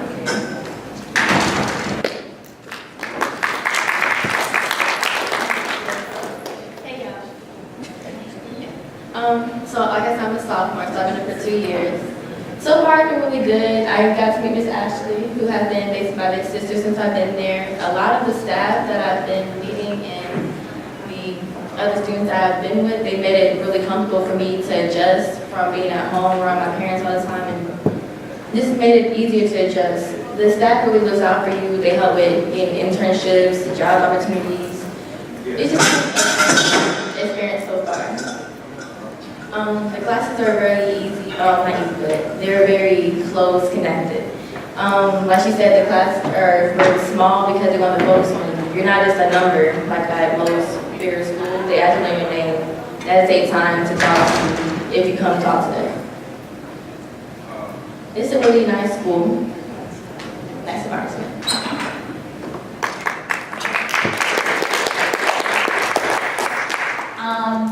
The admissions process. Okay, one neat thing that we have added on back at Fort Valley is the Boarding Access Program. So for whatever reason, if we're unable to admit you to Fort Valley, we will consider you for the boarding program.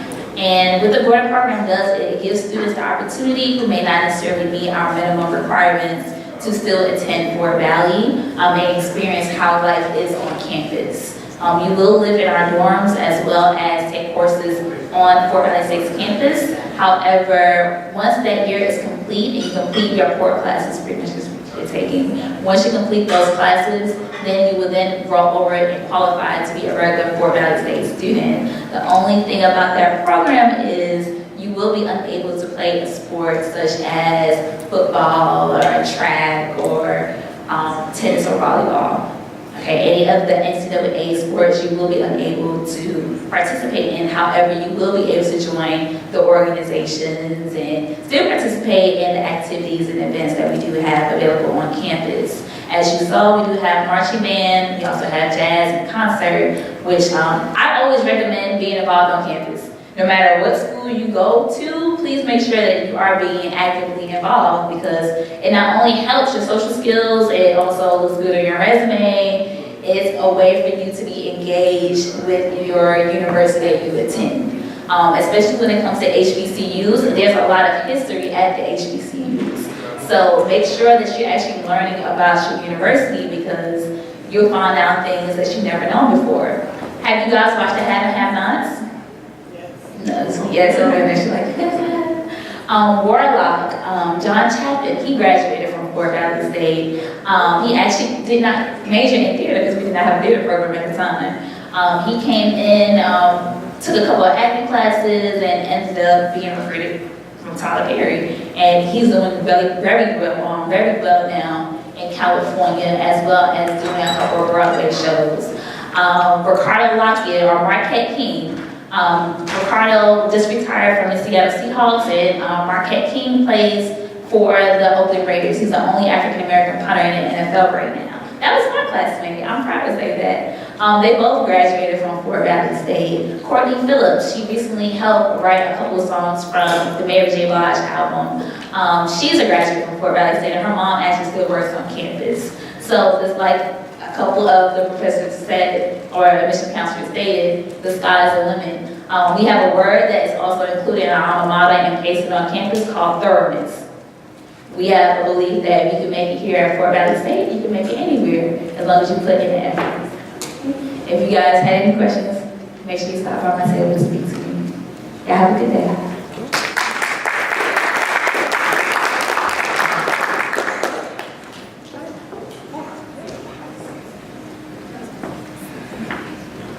Hello. Let's see. Can I use the hand mic? Hello. Hello. Hello. Hello, everyone. I'm Bridget Baggett. I am the Director of Career Development and Engagement for Morehouse College. I'm not in admissions. I'm not a recruiter, so I can't give you all the stats and all the other jazz, or I don't have an admissions video. But what I do have is some ways for you to think as you listen about all the schools that are up here. How you base your decision on what college or university you want to go to. I can give you a little bit of basic information about Morehouse College. We are a historically black college, all male, liberal arts. We are #1 for the most African American Rhodes Scholars. For Rhodes Scholars, they actually get a full and very prestigious scholarship to Oxford University to study once they finish at Morehouse College. Just I heard that some of our notable, I should say, alums, and since we are in Black History Month, is Martin Luther King Jr. is one. We also have Spike Lee and Samuel L. Jackson. So those are some of our most notable alums. And also everyone that said they saw Hidden Figures. That was actually filmed, or part of that movie was filmed on Morehouse's campus, as well as the most recent TV show that's on, The Quad, that's also filmed at Morehouse campus as well. Our sister school, put a little tag out there for them, Spelman. They're right pretty much in the same, just they stay walking distance or area as Morehouse College, and that's all women's liberal arts college. So that's just to give you a little bit of background on that, but what really I wanted to cover, since I am in career engagement and in development, what I do, I like to actually work with students to figure out what kind of career path they want to pursue. And this is something that you should be thinking about when you choose and select a school to go to. So since we are at STEM Expo, I do want to go ahead and talk about some of the careers that you can go through. Let's see how do you do. Oops. Can you go to next slide? Do you have a clicker or, okay. So this is the future of careers in technology. Where do we go from here, or what do we do from here? I actually, again, work at Morehouse, but we also have a program called the Digital Design Technology Academy. If anybody step by our booth, you'll see that this is for students to get them college ready and also put them on the path of being able to give them options on what careers they would like to pursue in the STEM fields. Next slide. All right, so what does the future in STEM careers look like? What will we build and where will it take us? And how will it take us to the next level? And I think this was touched upon in other talks, is that looking at what can you do with those careers and what schools will be able to offer you the resources to reach those goals. So these are some of the things that we're going to talk about, or just look at what that career looks like, as far as flying cars, robotics, clones. We also talk about wearable technology, as well as things that you can do in the biomedical field. Next slide. So let's look at the timeline. I think that this is a great time to think about careers in STEAM. For one, next slide, if you go closer, zoom in on that, it's going to be 1.25 million unfilled technology or STEAM-related careers available by 2025. So you definitely want to make sure that if you're in a position that you can be in a place where I'm always and going to be guaranteed some type of employment because I'm going to have a skill set that's going to be sought out. This is definitely a field that you want to go into. And you want to make sure the colleges that you're looking at are going to be able to meet the needs on the career path that you're looking to go into. Next slide. So let's have a little fun. So time is priceless. One thing that we talk about, or a lot of things that people have wearable technology. But this particular watch takes it to the next level. It's not just a watch that measures your heartbeat, or just a watch that tells you what time it is, or even answer your phone. A ticker is an invention that actually can tell or estimate when you would die. So they actually call that the death watch. And how does that work? How that works is, once again, if you think of the equations and mathematical formulas that they use to determine this number, it would be your heart rate, it would be what medical condition you're in now, your family history, and also if you read that, it takes into consideration, do you smoke? What's your medical history? Do you have any cancer that runs in your family? Diabetes? And all this information that you enter into the watch will actually come out with a number of when they estimate that you would pass. And what happens is once you set the watch, it counts down. So it will actually count down while it's taking your pulse every day. It's called the ticker. And if you actually go online, you can actually buy this watch. But then again, this is a wearable technology. Someone had to think of a formula that you can put into some type of wearable device to calculate what's the estimated age somebody would die with these particular conditions they're living with now. Think about that. And now they put it in a device that's going to wear on the wrist. Is it morbid? Yeah, it is. But think about how this can actually help someone. They can also motivate people to change their lifestyle. If I put in I'm a smoker and this tells me I'm going to die in XYZ, maybe I need to quit smoking. Or maybe I need to change the way I live my life and have a healthier lifestyle. So think about it that way. Don't think about it as being, oh, I'm going to die, but think about how can I improve my life. Next slide. Next one is in the food industry. Has anybody seen this ad ran on Facebook? Well, I guess my cookies are put in the way, but I can actually see this being come up as an ad. But what it is Solet. It is basically you don't have to eat solid foods anymore. So almost like the digestants, where you can eat your entire meal in a glass. So it's everything that you need in a powder format. But you may think, why would you want that? Well, you probably wouldn't want it just as you and me, but think about people that can't cook meals, or people that do not have access to grocery stores, or even the military. This would be something that, again, food industry has used technology to formulate a way, how can we get everything that would be in a full day's meal and calories in one simple drink or pill. This is it. So think about, and again, technology doesn't always have to be computers. This is also in the food industry. Next slide. And then we're going to go ahead and wrap this up. The next one is cloning. They actually had this in South Korea where you can pay $100,000 to clone your pet. So this already exists. If you have a pet that's sick or about to pass, you can actually have it cloned and makes an identical copy. So if you wrap it up to the last slide, so this is something that I just wanted to see and just open your eyes to what the possibilities are and what you can actually do. You can go ahead and move on. What you can actually do to the last slide You can actually figure out what you want to do and figure out the schools that you choose to apply to, do they meet your need? And my table's out, I'll probably be wrapping it up, but you want to see if you can make a difference. You don't want to aspire just to make a living. You want to make sure that whatever you do, you're making a difference. Thank you and have a great day.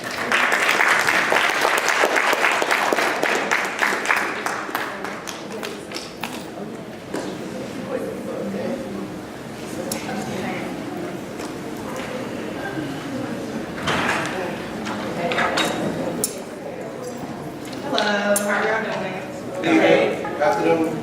How are y'all students doing? You guys look tired. Are you okay?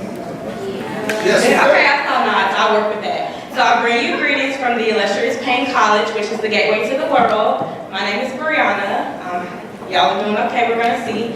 I'm bringing you all a video. Today it's just maybe 2 minutes, and then I'll tell you a little facts. I'll watch the video first though.